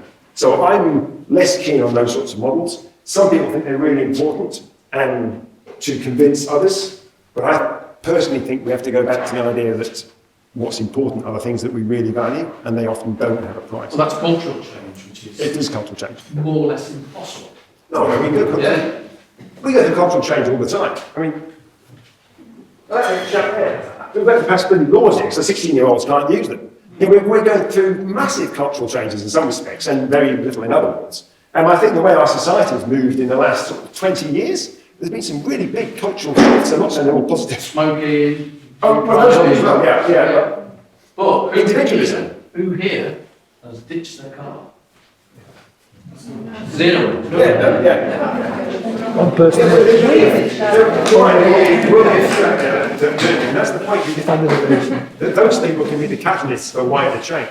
Yeah. And I think also, if you went back 20 years, there was much more, well, maybe 30 years, there was much more sort of collective value structures and systems in our society. That's been broken down and much more sort of individualistic now. So I think that's been a major cultural shift, in my opinion, not in a positive direction. But I want to say, we have gone through big shifts. I lived through Thatcherism, whether you agreed with it or not. That was a huge shift between 1979 and 1989. And so we go through very, very large cultural shifts, which we We didn't. haven't got time. We've got 3 years. Well, but she managed in 10 years. She fought One of the panelists on the People's Emergency Briefing, which I don't know if you've seen that, Richard, but the economist, Angela, yeah. So her talk actually did talk about the economics, and actually, well, certainly my takeaway from it was the payback. Yes, the upfront investment is higher, but the payback is actually faster and greater if we do fast change and fast investment, certainly on the energy side. So I'll send you the video because I mean she will have done, and it's really, really quite stark actually in terms of the cost of doing this is not nearly as great as I think the narrative leads us to believe. Yeah, the other cost, the other side, the cost of the impacts will be astronomical. Yeah, it won't be trillions, it'll be trillions with loads more noughts thrown on the end of it. It's insurrection. But yeah, it'll be insurrection. But also, think about it now. What are the cheapest forms of energy, of electricity, of energy generation that we have now? It's renewables. They're far cheaper than the fossil fuels, which is why the fossil fuel companies are continually lobbying governments, because they know that their model is completely bankrupt from a financial point of view. You know, think about that. If you have a solar panel, you put the solar panel in place, and you come back 40 years and you swap it. Someone's not going in every day pumping something into it. Yeah, but if any sort of fossil fuel system, you've got to get someone's got to get the oil out of the gas out of the ground every hour, every day, every week, 52 weeks a year, for every single year. Put it in a ship, transport it halfway across the ocean, get it out again, put it in a pipeline every single hour to keep fossil fuels going. You've got to spin anything in the sea generating cheap electricity, it requires nothing because the wind does it. Well, you've got solar panels. These things are so cheap. There are some storage issues. Most of those are getting solved quite quickly. And if you combine it with demand side management, how we manage our demand as individuals and as companies and so forth, then I think you can do most of the storage. So it's not a financial issue, it's a power issue. And this is absolutely key. The people who are in there influencing our policymakers are not in there influencing on the basis of finance, they're influencing on the basis of power. And so that's the bit that we have to exert our collective power to overcome the power of those people who are basically just self-interest. And it's a relatively small group of them. Most people in the oil and gas industry are good people. The CEOs, I wouldn't trust them as far as you can throw them. But most of the people working there are decent. Yeah, I was just going to say, the hardest thing will be getting the governments to move away from growth and thinking that the economic model is all about growth, and growth. That we can't afford to deal with climate change. But as you say, the economists say we can't afford not to, I think is the principle. But what I was going to say was way back when David Miliband had the idea of each of us having an individual carbon allowance, which I thought was a brilliant idea, because suddenly, I don't know how many years ago it was, but everybody would have responsibility for, and also awareness, because I think what proportion of people actually were given down or not interested. I don't know, if everybody had a carbon allowance, then they would have to be interested. Yeah. I wonder what you thought of that idea. And this day, Miliband's coming back. Well, behind all that, there was some work that I did with my colleague Richard Starkey on that we fed into Lady Miliband. So he was the one who put it forward to DEFRA at the time, and DEFRA came back and said it was a policy ahead of its time. So maybe time. But I was also around that there was David Fleming who got work on that, he's no longer with us, and one other gentleman, I can't remember his name, terribly it's out of my head. And so there's a small group of us worked on this in some detail. We report out in 2005 in quite a lot of detail about how you would operate this system. So it would basically be like a credit card with your carbon allowance on it, and you couldn't sell it all. So the idea was, there's a lot behind it all, but if you were a poor person, could you just go and flog it all really quickly and you have nothing left? So you had to be. So we were looking at how you deal with these sorts of extreme examples one way or another, and you could sell it backwards and forwards to other people, but every year the allowance would go down. So you definitely meet the targets. I'm not saying we were in favour of it, but we thought it was an interesting idea. I think now I'm less in favour of it. Over time, I think there are other things that we are more emergency level that we need to be doing, that we know how to do. But I think there is some merit to it. We just need somebody to get the people who are just not engaging. And I think the other thing is, yes, it's usually people of a certain age, and certainly when I see the emergency briefing, there's people of a certain age, you know, where are the younger people? We just need to engage with all those people. I don't know, it's 8%, 90%, 70% of people who really don't give a damn. Yeah, I mean, I work in a place that's surrounded by people that are not known nothing happens everywhere now. Actually, maybe not here. I might be below the average. But where I work, my student students, my immediate colleagues, I'm certainly on the older, grey-haired spectrum of people there. So there are lots of younger people engaged in these issues. Maybe these are the wrong sorts of form to get to. And then Wombio, for instance, that's someone else that helps me put things on TikTok. Now, so there are lots of different form out there where we might be able to engage with across generations. Maybe we engage with our kids when we get home, and with our grandkids. So there are different ways to engage with these issues. So I'm not sure I'm quite so. What was the first point you made? Oh, just about growth. Oh, but, well, just yeah, it is. Economics is a math. It's Well, yes. Well, I will put it science. I like political. No, I like political economy because it's about philosophy. It's all the modern sort of stuff, all the false calculus that I don't like. Yeah. But Burnham, to his credit, if anyone listens to his speech, regardless of what his political positions are, he kept referring to good growth. Now, I'd be interested to know what he means by good growth. I hope it's not GDP, hopefully. get more oil out. Well, we don't know. Let's give him let's engage. and then give a bit of scope to see where he goes with this. But he did refer quite repeatedly to sort of good growth and talk about sort of things that were important. So there's a bit of hope in that. And also, I think his economic advisor comes from something called NEF, the New Economics Foundation. And they've done lots of great work on looking at economics in a much more sort of political economy way for a lot of years. So I think, I could be wrong on this, I think his key advisor might be from NEF. So that gave him a little bit more hope. Right, let me, right, so we'll go there, and Ruth. Right, so, Yeah, thank you. Maybe more of a comment question, just picking up on the point about behaviour and mobilisation. In 1941, John Maynard Keynes, who's probably one of the most famous economists ever, wrote a document called How to Pay for the War.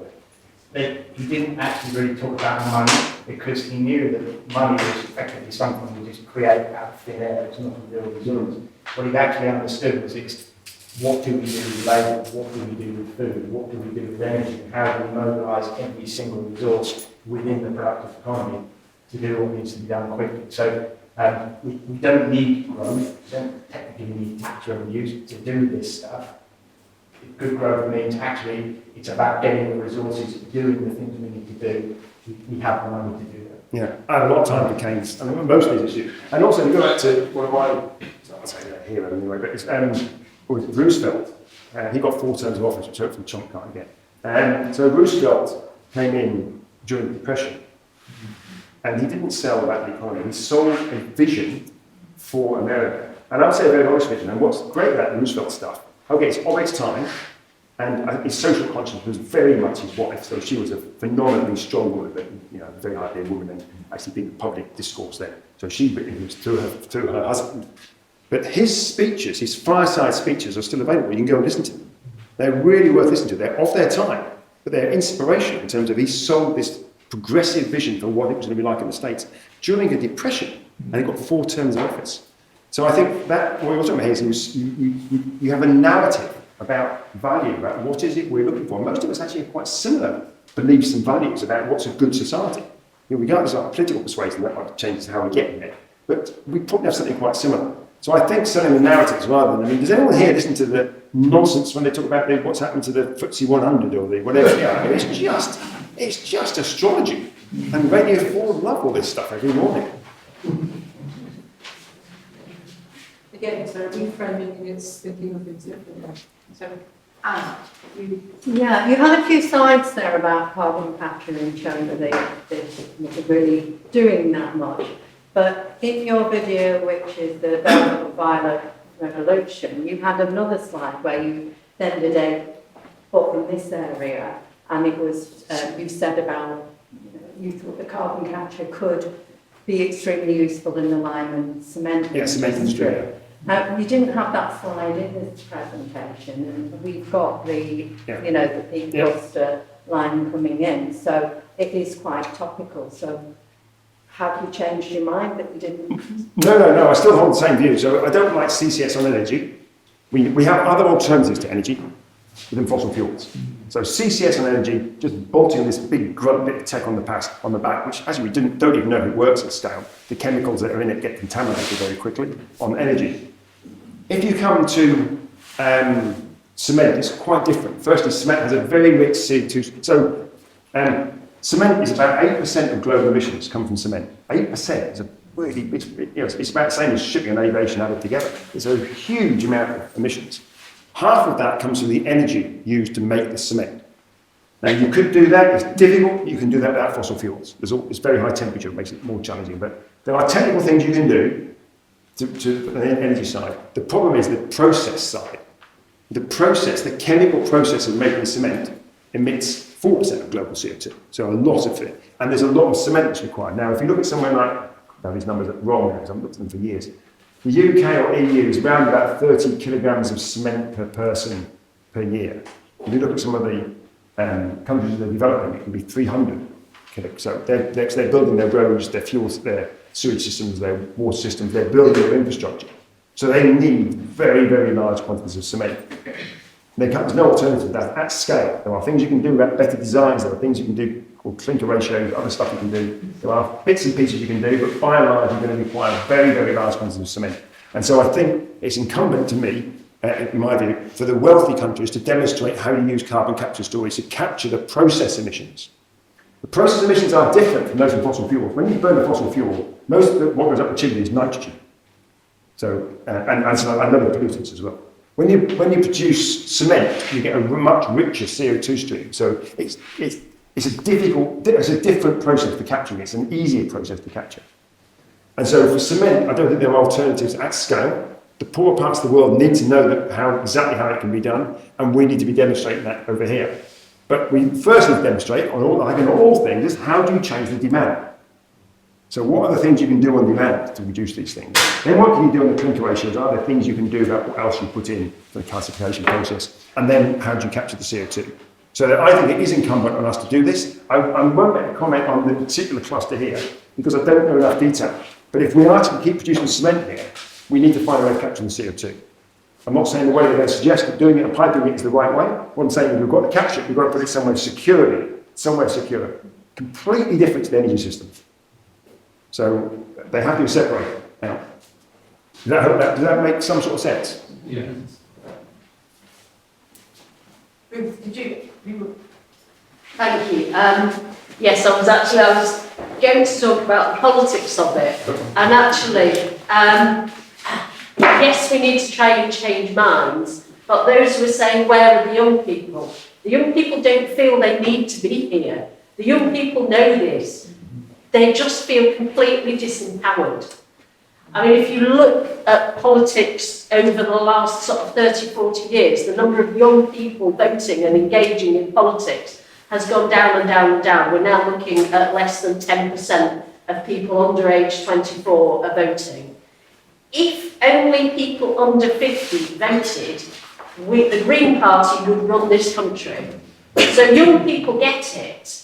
So it's not only how do we change the minds of the people who do vote, and which is largely the older population, but those are the population that care less about climate change. They are more affluent, they are more impacted. It's sort of like Brexit, where young people felt absolutely betrayed by the vote on Brexit. They are now feeling even more betrayed by politicians on climate change, but if we can empower them, persuade them that they need to use their vote, use our democracy, and that they can use it, then we can change things a lot faster.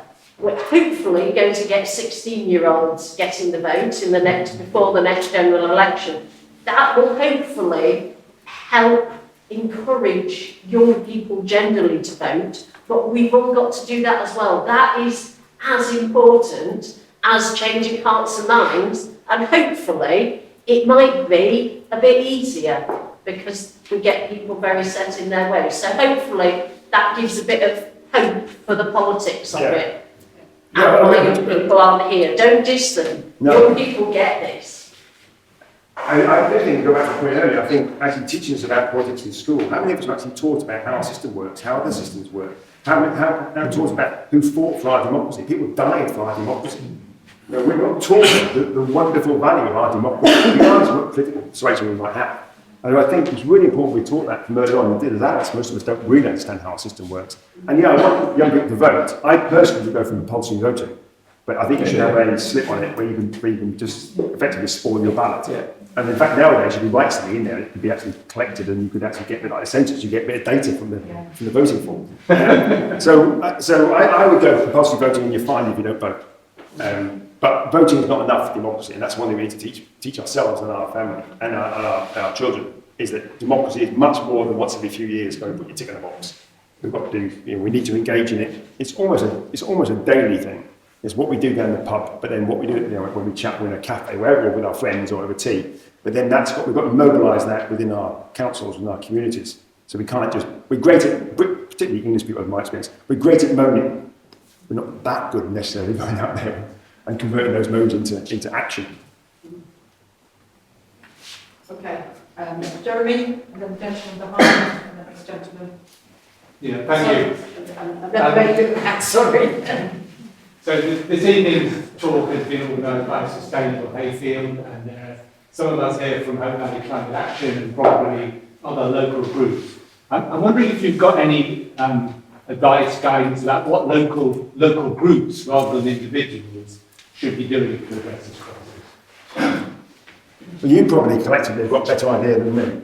The one thing I do say, and I've said this to Sweden, has been a little bit effective there, is get together with a group of you and start to lobby your MPs, your councillors. Now, if you've got 10 of you come together, this is why I suggested this in Sweden, and about a year later, they've been doing it. Get 10 of you, or a larger group, and then once a week, one of you has to write to your MP or email, whatever form you get, or maybe you're gone to the surgery. Then it's only once every 10 weeks you've got to do something. And what happens, the MP's got a letter every single week on climate. Bloody, I just keep writing about climate change.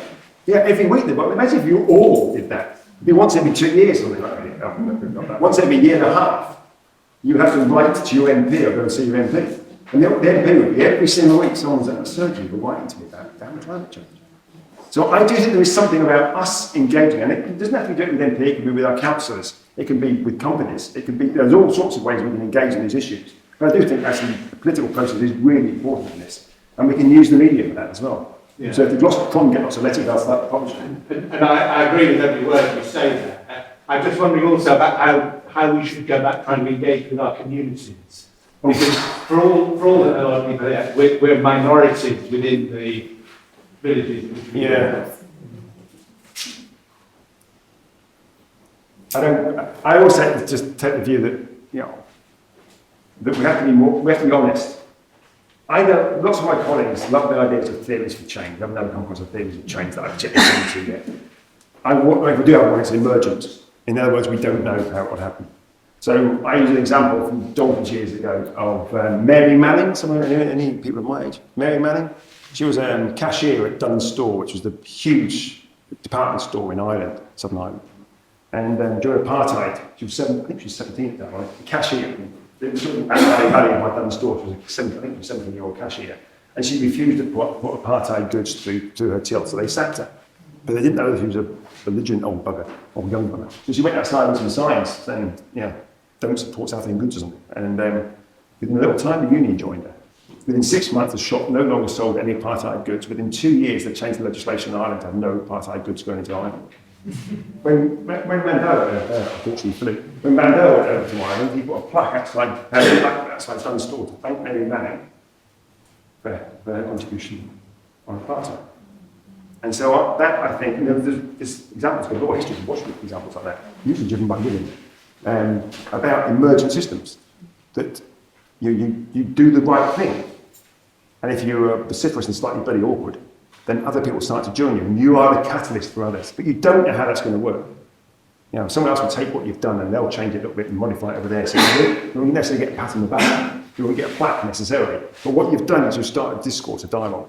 And to me, that's my process of change. It's much more emergent. We do not know where it comes from. What we do know is if we don't do anything, we fail. That's one that we do know. So the rest of it is about getting up and doing something. And I won't tell you what's right and what's wrong. I really don't know. I'm sure there was a magic silver bullet. Thank you. The current situation we've got in Britain is going down the pan quickly in the way that we are governed.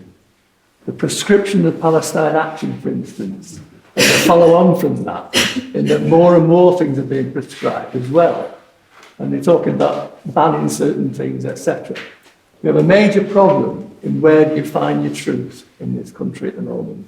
And social media, although being a very, very rich source of all sorts, is also full of all sorts of wacky stuff as well. So finding out what is true, how you can influence people, it is a major thing, this. As we go on, the rich and powerful are quite happy where they are. They love it. They are in charge. But the masses aren't going to say much these days, and that's got to change. And what you're doing tonight is a big step in that people go home and start activating, working together and working for this, because this is vital, what's happening on tonight. Yeah. You know, this is not long way in the future. This is next year, the way things are going. We're waiting for a catastrophe, I think, in some senses, so that people just go, that's not going to happen again. But that's a serious way of doing it, lots of casualties and stuff. Yeah. I prefer a more structural and civilised way. Yeah. But at the moment, it's not easy. It's certainly not easy. We have to, as citizens, again, it comes back partly to democracy, but the responsibility for us to be discerning citizens, to delve into stuff. So social media is a real problem, and particularly the cesspit that Musk has now released on us, and some others. It's different in Blue Sky, still have a lot of benefits, but I gather the Global South community don't use it. So we have to find ways to engage globally on these issues. But I also think we have to think, I've had lots of disagreements with some journalist colleagues with this over lots of years. Beforehand, what do we have? We've had 100+ years of being indoctrinated by a handful of rich white men living in the countryside, owning our media. Yeah. And we were fed that. Our parents were fed that. Our grandparents were fed that. Our great-grandparents were fed that. And we've completely normalised it. So I'm not sure that what we had before was any better. I think we were sold a pop, and we haven't even for years. Yeah. Now we've got, in the UK, 68 million nutters on social media. And given the choice between 68 million nutters or 4 rich white men, I'd take the nutters every day.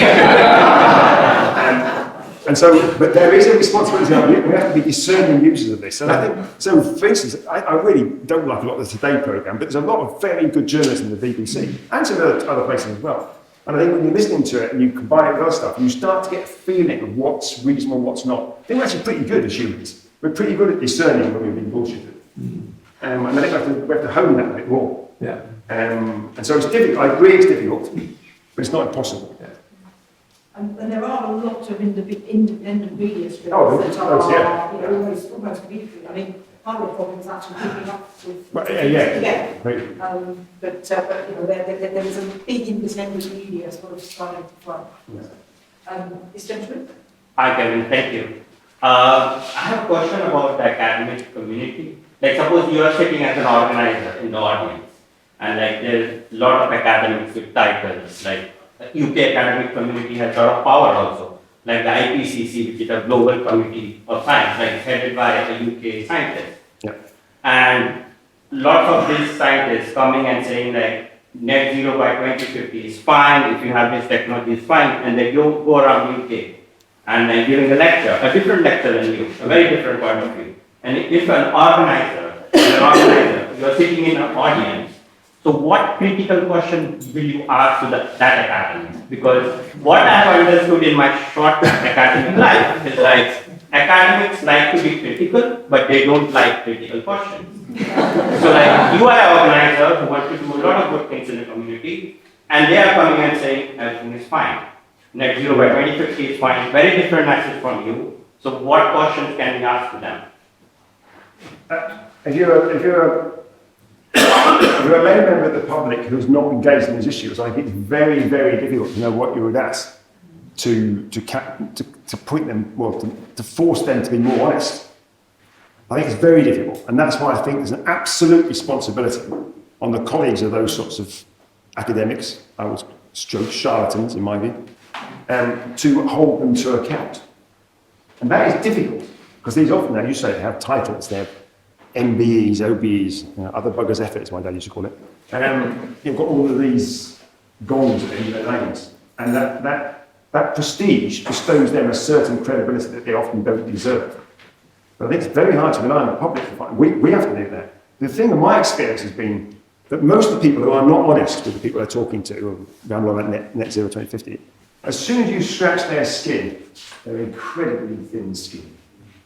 And so I think we as an academic community, and that can include a lot of the younger academics here, early career academics, we need to hold our colleagues to account, to be honest. Because as academics, we have a particular role in our society. I won't get onto this too much, as we've been banging about a lot. We're not journalists, we don't work for NGOs, we're not spin doctors, we're academics. Society sort of puts quite a lot of trust in us to be the arbiters of what we may disagree about things, but what we determine is truth, what is honest. What I've experienced in climate work, and this might happen in other issues where they're very sort of politically vogue, is that we very quickly will move towards what's convenient for us, what gives us prestige, what means we can get funding, what makes us popular with the media so we get invited onto the Today programme and other nonsense. So I think we really have to find ways, those academics who genuinely want to be honest academics, we have to hold our colleagues to account. Because we have an absolute responsibility in our society. I don't think we have failed society. not about the climate science, let's be clear about it, not about the science. The science we've done, has been done pretty well about academics. What we should do about the science, which is deeply political, I think we have sold the public short and the policymakers, and we continue to do it day after day.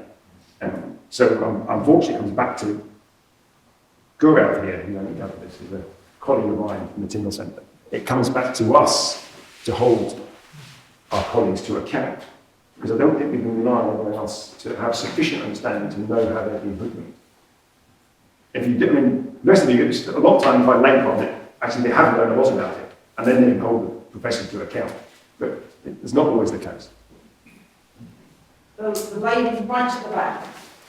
Let's get you. Yeah, sorry. Thank you for talking about it's very interesting, very alarming, obviously. But what I find most worrying is that you haven't mentioned the meat industry, because, and the meat and dairy industry. Yeah.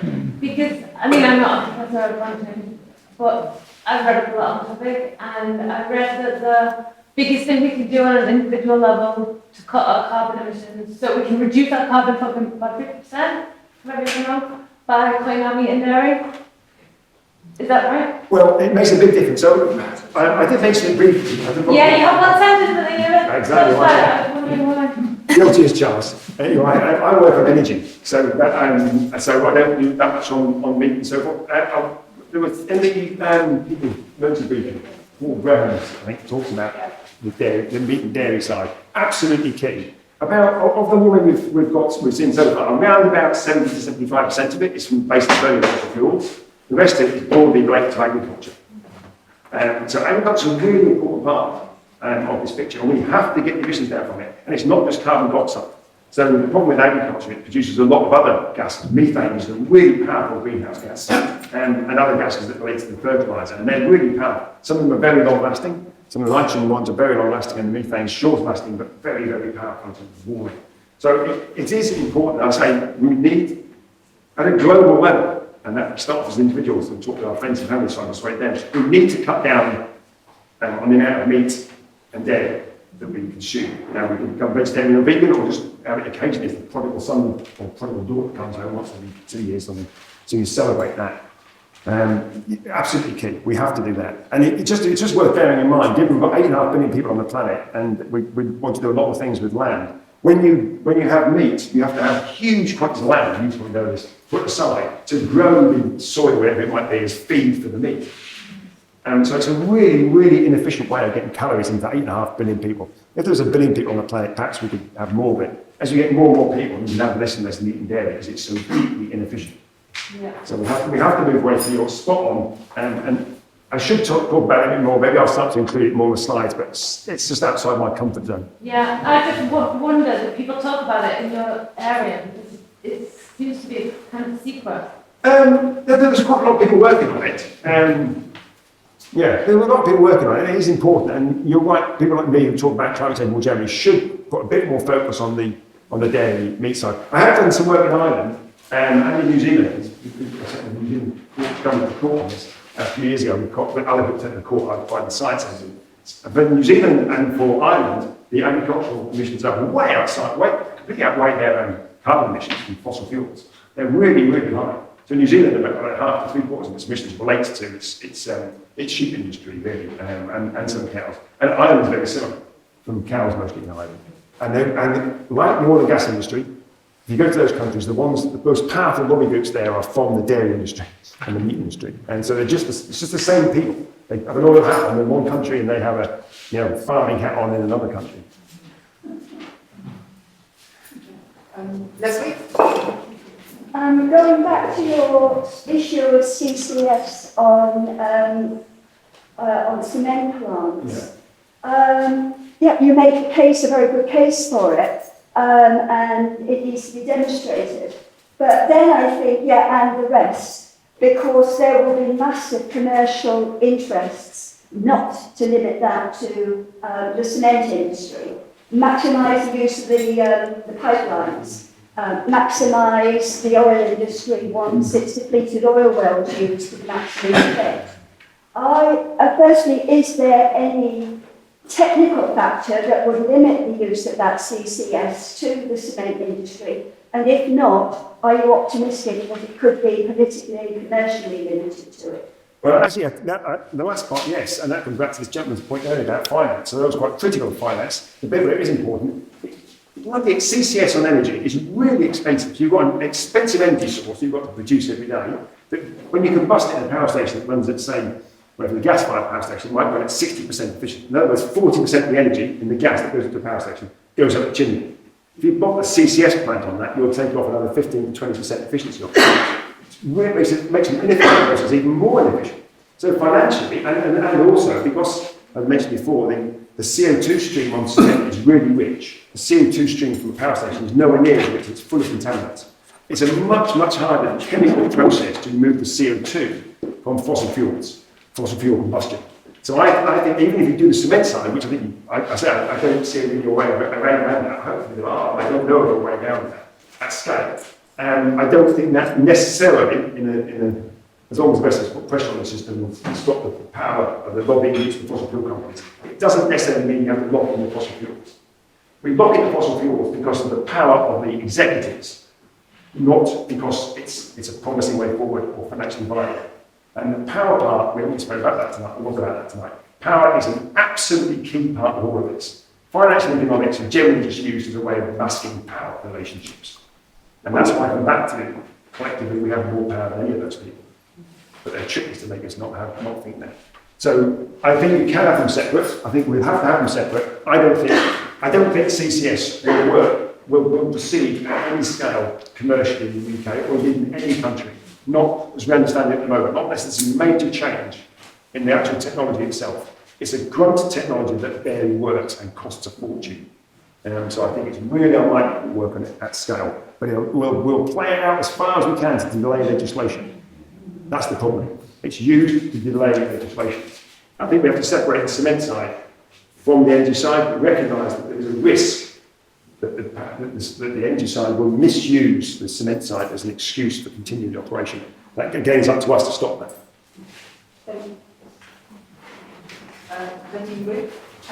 Just going back to the academics thing. Yeah. I want to quite follow more of it, but I'm a high not and just wondering why some academics would be like engineers, but are they just more like swayed by their paymasters and the job? They say the jobs will come, they want to teach the students engineering. So some universities like are in favour of HiNet and like Imperial. Yeah. It's quite, they've got some advocates for CCS, and then they're just hoping that they'll be able to somehow solve this problem, and they'll solve the CCS. People have been working on 30 years and not solved it. Yeah. Amongst them, I said, will be some really good and honest people doing engineering work. Engineers like working engineering. Yeah. But not that many engineers, a few, but not that many will step back and say, what's the context? Right. So they might work, and you find this in aviation. Generally, engineers are pretty honest. When we get zero carbon planes by 2040, no, cut the health checks. Some of the policymakers that studying ancient Greek or something will be conned by a few people and say, oh yes, it will work. And other engineers will want to work with it because it's really fascinating work, but contextually it's really irrelevant. And so that happens a lot in that. We're very good at reductionist thinking. As a species, we're phenomenally successful at reductionist thinking. What we're being really appalling at is systems thinking. And that's more. I think actually that could be why we turn out to be a genetic cul-de-sac. We'll be a little blip in the fossil record. Because it doesn't appear we're good at systems thinking. We are phenomenally good at looking at the details of things. We can chart our demise with incredible levels of detail and accuracy. We can't do anything about it at the moment, so it seems. That might be a competence. It may be a human genetic issue, I don't know. So I think, I wouldn't say they're all fabulous, but I do know some of the ones that work on CCS who shall remain nameless. And who flim-flam backwards and forwards about it, Ben was asking them. They're not immediate colleagues of mine in Manchester who take them away. And he's done, there's a gender bit there. You might identify as remarkably well out of it. And I think there is that for some people, the prestige part, the income part, the idea you get funding for research. If you like doing the research, having your colleagues work on this detail, there are lots of reasons why we do these things. And the problem is, I think, the system side and the context side are missing. And I think the other here, I don't think there was disagreement between them and me. I don't think you. I've heard good climate engineers say this is a transition. It's like, I'm just like transitioning. Yeah, but that's a very, gas has been for years on gas is a transition fuel. That's a deferrable fix, isn't it? Yeah, it's I actually used to say it's a transition fuel. It's a transition fuel to 4 degrees centigrade warming. Okay, I'm going to take 2 more questions because I'm just mindful of time and I'm mindful it's hot. And so, so that lady there and lady there. Yeah. My name is Marianne, I'm from Bristol Parish Council. We're fighting our fires at the moment. I'm interested to know what sort of engagement you've had with local authorities at any level. And I wonder what you would say to the National Association of Local Councils, how best a parish council could put together a climate change action plan that actually makes a difference. We get handed down directives from on high about what we're supposed to produce on paper and then make in actuality. It's very hard, and I think my colleague here, Phil, will probably say we're not being very effective. What would you say to the chair of the National Association of Local Councils about what those authorities, because we do have some powers, but we have the power at a very local level to engage with our residents to make a difference. Hey now. I mean, ultimately, politics is always local. Ultimately, that's what it comes down to. Yeah. Well, the change always comes in the end. It always comes down to what you do locally. And it's all very well these little high-level things. They should be an umbrella of what you do in local action. I think the question you asked is hugely challenging. I've engaged with councils, and so a lot of my Timber Centre colleagues for lots and lots of years in this country and a lot in Sweden as well, with the municipalities and the plans which are like the local council.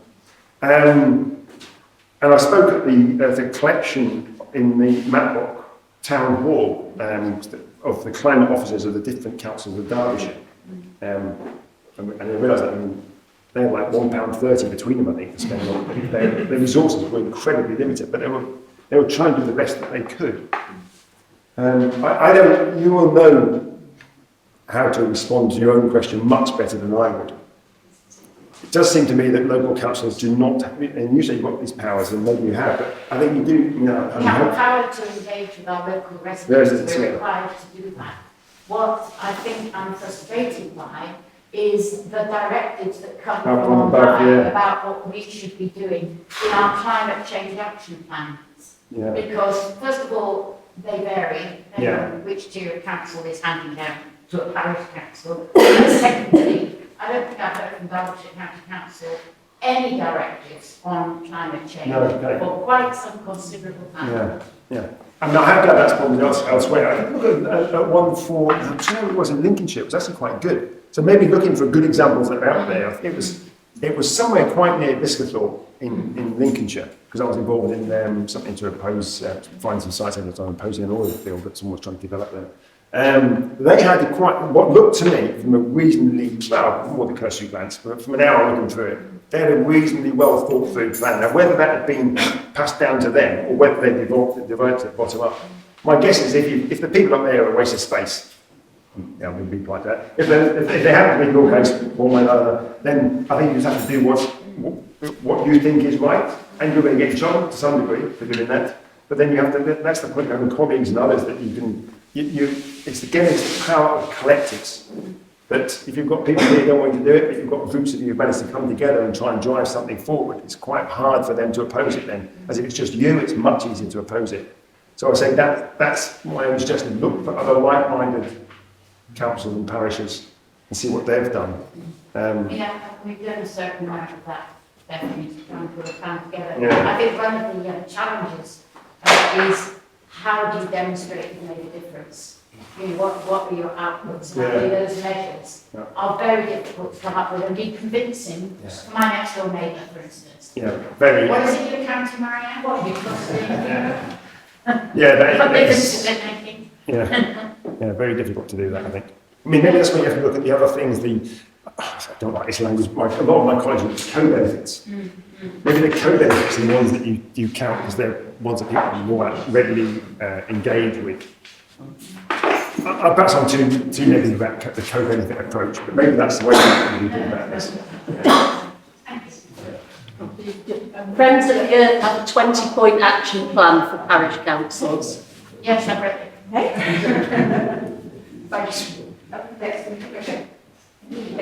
Oh, hi, Kevin. I have a question related to the third revisit technology you mentioned in the earlier slides.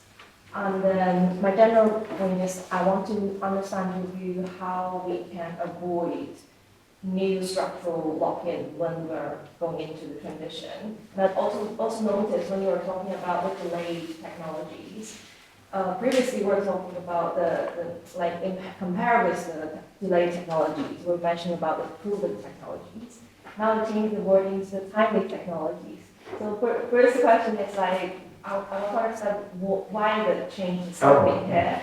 And then, should I finish it or do you want to? No, And then I understand about the proven or timely technologies are based on they already deployed at scale.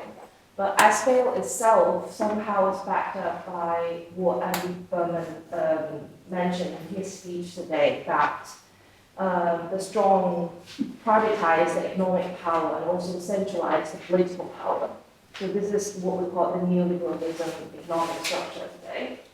So when we are accelerating the kind of technologies we see like solar, wind, heat pumps, we all want to access it, but the question for people like us is it's not cheap or very accessible to have it on the household.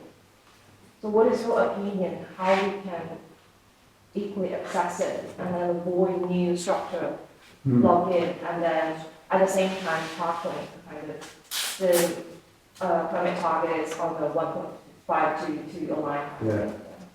Right, we get all of that. The difference between timely and proven, that's just me just using different words. I mean, they're both necessary. They're both conditions. They've got to be timely, in other words, can you put them in place quickly enough? And to do that, they've got to be proven. And that, actually, to do that, you've got to say, have we done it? And the reason for that is because we have so little time. So even a 2BC framing, it's got to be one that we have tried, they have worked, and you can nail it, and you could do it really quickly if you had a Marshall type sort of implementation program. The other point I think, if I'm getting you right on this, is are we going to lock in, structurally lock in other sort of economic systems that are detrimental in lots of other ways? Potentially, yes. And that's one of the reasons I quite like different ownership models.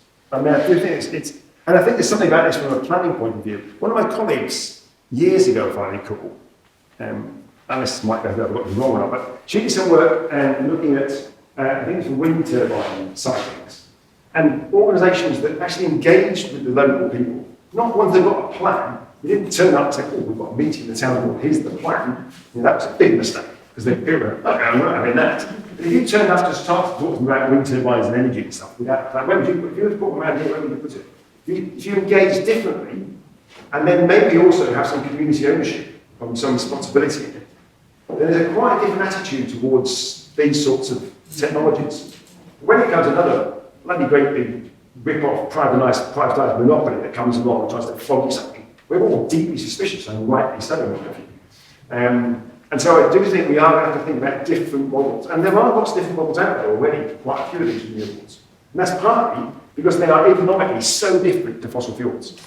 For fossil fuels, you get this ongoing rent in economic terms, an income stream, because you've got to sell gas and oil or coal every single day to keep the thing working. With renewables, you haven't. Once you've got the panel on your roof, if you put it there, it's yours. Someone can't charge you for the sun hitting it.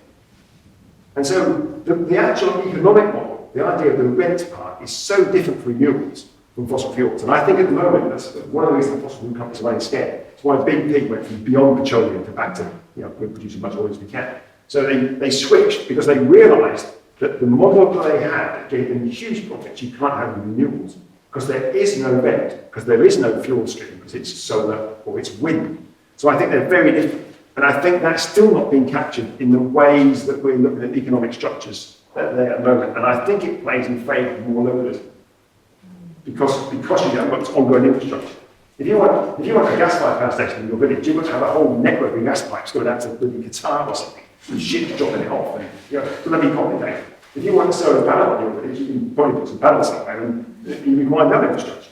Well, you might require some wires. Isn't the final element to the grid? Well, the grid is yes and no. And, we're going to have to massively upgrade the grid. So, as I think I said before, 18% of our energy is electricity. If we're going to electrify transport to some degree, some cars, buses, and everything else, and the rest of it, and we're going to electrify our houses for heating and for potentially air conditioning, and we're going to electrify our industry, then we're going to have a massive increase in size of the amount of electric generators, probably by a factor of somewhere between 3 and 4 times more than we currently generate, which means we'll need a grid that's at least 2.5 to 3 times bigger than it currently is. It's a blockage. It can be a blockage, yeah. But there are little things, there are some quite big things you can do. So some of the systems you can be quite clever in how you use the power along the line. So imagine you've got a line that takes a certain capacity, right? Everyone switches them at the same time, the line can't cope. But if it's a refrigerator, why are refrigerators on at the same time? Why isn't the refrigerator talking to the supplier and saying, I'll tell you what, I'll come on in 20 seconds time, or a minute's time, or 3 hours time. I'll tell you what I'll do, I'll cool down at 5, I'll cool down at 4:30, an extra degree colder at 4:30. So when everyone comes over at 5 o'clock and shuts the cap on, whether we do, the fridge is cold, goes with switch on. So you can actually get, it's called demand management, demand side management. You can get appliances to communicate directly back and forth to the supplier, which means you can put a lot more power down the grid over a period of time. When you put a washing machine, I want to tell the washing machine says, I want it for tomorrow morning at 7 o'clock. So it works out when it's better, and it might stop. Bi-directional batteries. Well, we own cars.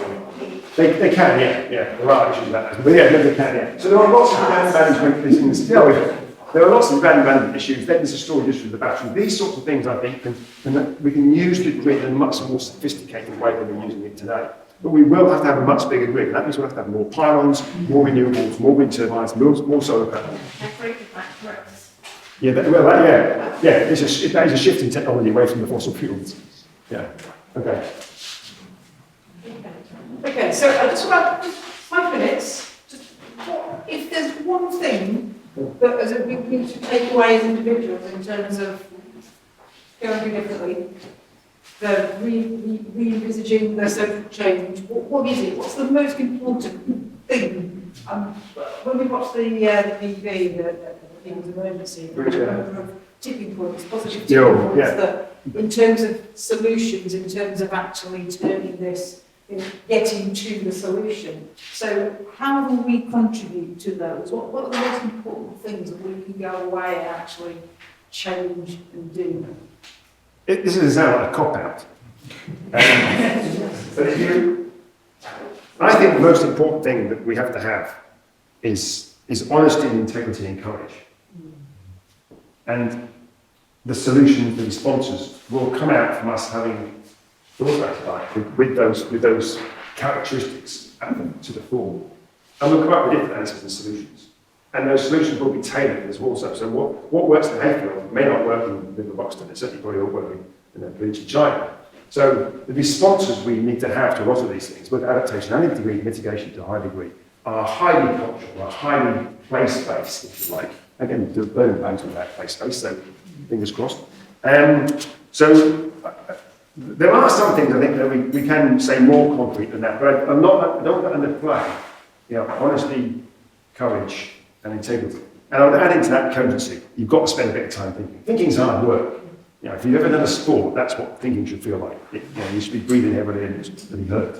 And that's why I say that in the academic college. We need to think. Thinking is not easy. And so thinking in there as well. If you then want to say, well, I want to get a bit more practical than that. What are the big, and you're focusing on climate change, since there are slightly different, as you rightly said, there are other sustainability issues as well that might be even bigger and more important to focus on. But if locally, If you're focused on climate change, look at what are the big ticket items that in your area. And then it's probably going to be transport. It could well be cement. So I'm not trying to say whichever way, which way you should go on these things. But if they're the big ticket items in terms of emissions, you need to do something about those. So you can find a little thing over there and muck around with it, and great, that's good. But it's not going to move the emissions fast enough. So find the big ticket items. That usually, we know what they are: transport, heating, industry. And these are the sort of big things in there. And do something about those. So if you look at Hayfield, you and others in Stenham and Hayfield have been pushing for a better bus service. So we pushed for a much better bus service. And I would say something else that goes with this. You can't just provide an alternative. You have to close down the incumbents. And that is really, government's never like this. You have to shut the incumbent down. So you've got to stop people being able to drive or park. If you give them an option, they'll do that rather than a bus. And so you not only provide an alternative, you've got to shut down the incumbent. It's the same with the fossil fuel industry. You provide more renewables, we'll just have renewables on top of fossil fuels, is what we've got now. You've got to shut the buzzers down. And that's difficult. And that's what you have to think about. So if you're in Hayfield, how do you do that? How do you make sure that we use our buses to get back and forwards to stations? Because that's not how we lost on the taxi. We need buses and those sorts of things that transport. But also heating is really important. A lot of the colleagues work on this. I work in Sweden, that's really interesting there. They basically switched away, like we're on gas-fired heating, they had oil-fired heating, roughly to the same point. They changed it in about 10, 15 years, almost completely, not quite, but almost completely, to heat pumps and district heating. And so you would imagine well, they have a district heating system or a larger heat pump system, and network of pipes. Expensive issues, and hard to put down. Swedes have been doing it for years because they don't take too much notice of the economists. They start to take a bit more notice of the economists while they're going downhill. Don't listen. That would be another bit of advice. Don't listen to the economists. Are there any thoughts from the floor in terms of key takeaways, key things that either as individuals or as a group like Sustainable Hayfield that we ought to be looking Margaret?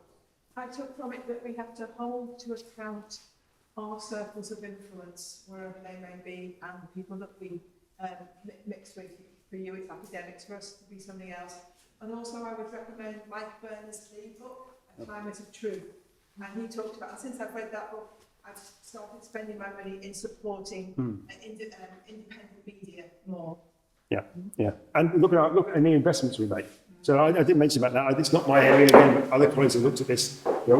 One of the biggest influences we can make is where do our pensions go, and where do we put money in the bank? Put them in places that are more aligned. Think about this hay thing. I just took 2 photographs before coming in tonight. This is our thing I started to bang on about recently. That's Gable Road, as you might know. Start the road from here, back 200 yards up there, 180 metres for the metric. And that's this school. This is a school. It says it there. School. Look at the width of that for the cars. And look at the width when it gets here. It bears round. Virtually every junction we've ever seen looks like that nowadays. Didn't used to. These things were always T-junctions. They came out and they had to stop and then look both ways and then go out. We didn't do that anymore. We take these off. And why is that done? So the cars can carry on going around the corner without to stop. It's to allow us to drive into things and drive out of things without slowing down. In a housing estate, a school, we've completely normalised it. If you go to the other one, oops, go to that one there. So then you see, look what they've done here. This bit's come down here, so you get your wheelchair across here. So you could, if they made that the same width here, imagine the distance you have to go in the wheelchair. They're the little bobbly bits they put for blind people. They're often on these bits here. So where the blind people are, you've got the cars going faster because you've made it so you can get round the corner quicker. You put the bobbly bits on, you make it the blind person's got to walk twice as far now compared to what it would be if it came out straight. Completely normalised. We walk past it everywhere in Mayfield. Every village. It's happened all over. The domination of the car is absolutely everywhere. And we don't even see it anymore. The car is the dominant species in our planet, not us. We clean them, we build places for them to get together and chat in car parks. If you look down on Earth, they only seem to be the clever species. We're just a handmade less than cars. And that happens everywhere. So just look out for that and try and stop it in our communities. Schools, places where the kids should be playing here, somebody should be mucking around down here. They're the thing, not make it past the chance. So there are loads of little things like that, seeing the world differently, small things that we can make big changes and differences about. Okay, I think I'm going to bring things to a close. Thank you very much, Kevin. My pleasure. As ever, absolutely terrifying. And an awful lot of food for thought, an awful lot for us collectively to take away, and to consider how we respond. Now, if people haven't seen the People's Emergency Film briefing yet, then I would urge everybody to go and see it. It is very thick. It continues. I mean, it talks a lot to the climate change crisis, but it also talks to the solutions that are there and the obstacles that are stopping them, very much the theme of tonight. And the farming side. Absolutely, if it's on the farming side and so forth. So I would urge everybody to see it. I would urge everybody to persuade your friends to go and see it. I actually saw John Pearce this afternoon. He is going. He was going to come tonight because he thought it was the showing of the film.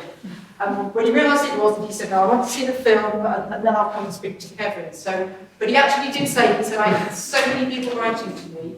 I've had 2 surgeries, and it's the only thing people are saying to me. Have you seen the film?" So it does work.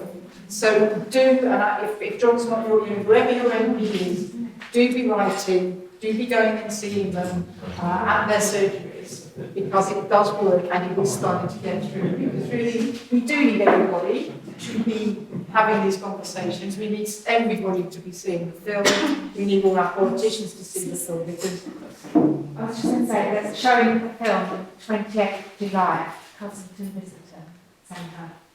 Where's that? Castleton Visitor Castleton Visitor Peak Park. Okay, that's grand. Okay, there's also another one, our second showing in Wakefield at St Matthew's Church, 7th of August. On the 7th of August, which John Pearce might come to. He has promised me he will. So we shall see. But yeah, so I would encourage it. If you haven't already seen it, please go and see it. Castleton, Hayfield, or wherever else. Encourage everybody you know to. I think we need to work on getting into schools, into universities. We need all our MPs to see it. Yeah, there's a big campaign within the MPs to try and get it seen on BBC. Yes, national, absolutely. We've talked today about everybody. The conversation needs to be beyond the people in this room. And once we open up that conversation, it also talks to different language in terms of, it's not just about climate change, it's about the quality of air, it's about cost of living actually, it's about health, it's about mental health, it's about coming back to and more civic society. So there are lots of different ways of actually narrating why the change is so important. From a sustainable Hayfield perspective, if you live locally, if you want to join, we do have a signing up sheet there so that you can be on our mailing list, and we will be picking up, how we respond as a group to the growing emergency. And certainly Richard over there, who heads up our energy group, has a lot of thoughts. Please have up there. There's a lot of activity that is starting to be thought through with regard to how we can respond on the energy side of things, as well as the work that we're doing on transport. And I was this afternoon with Hope Valley Climate Action, and Mini Switzerland, a great project there that we hope will have benefit across the whole of the Peak District in terms of improving public transport. So if you get involved, if you're not already, if anybody wants to join our energy group and help us think this through, you don't have to have deep knowledge of electricity systems. So just talk to me today and let me know your interest. Yeah, okay, great. Okay, so on that note, I'd like to thank you all for being here tonight, and please be bold, be brave, go and talk to everybody about what you've heard tonight.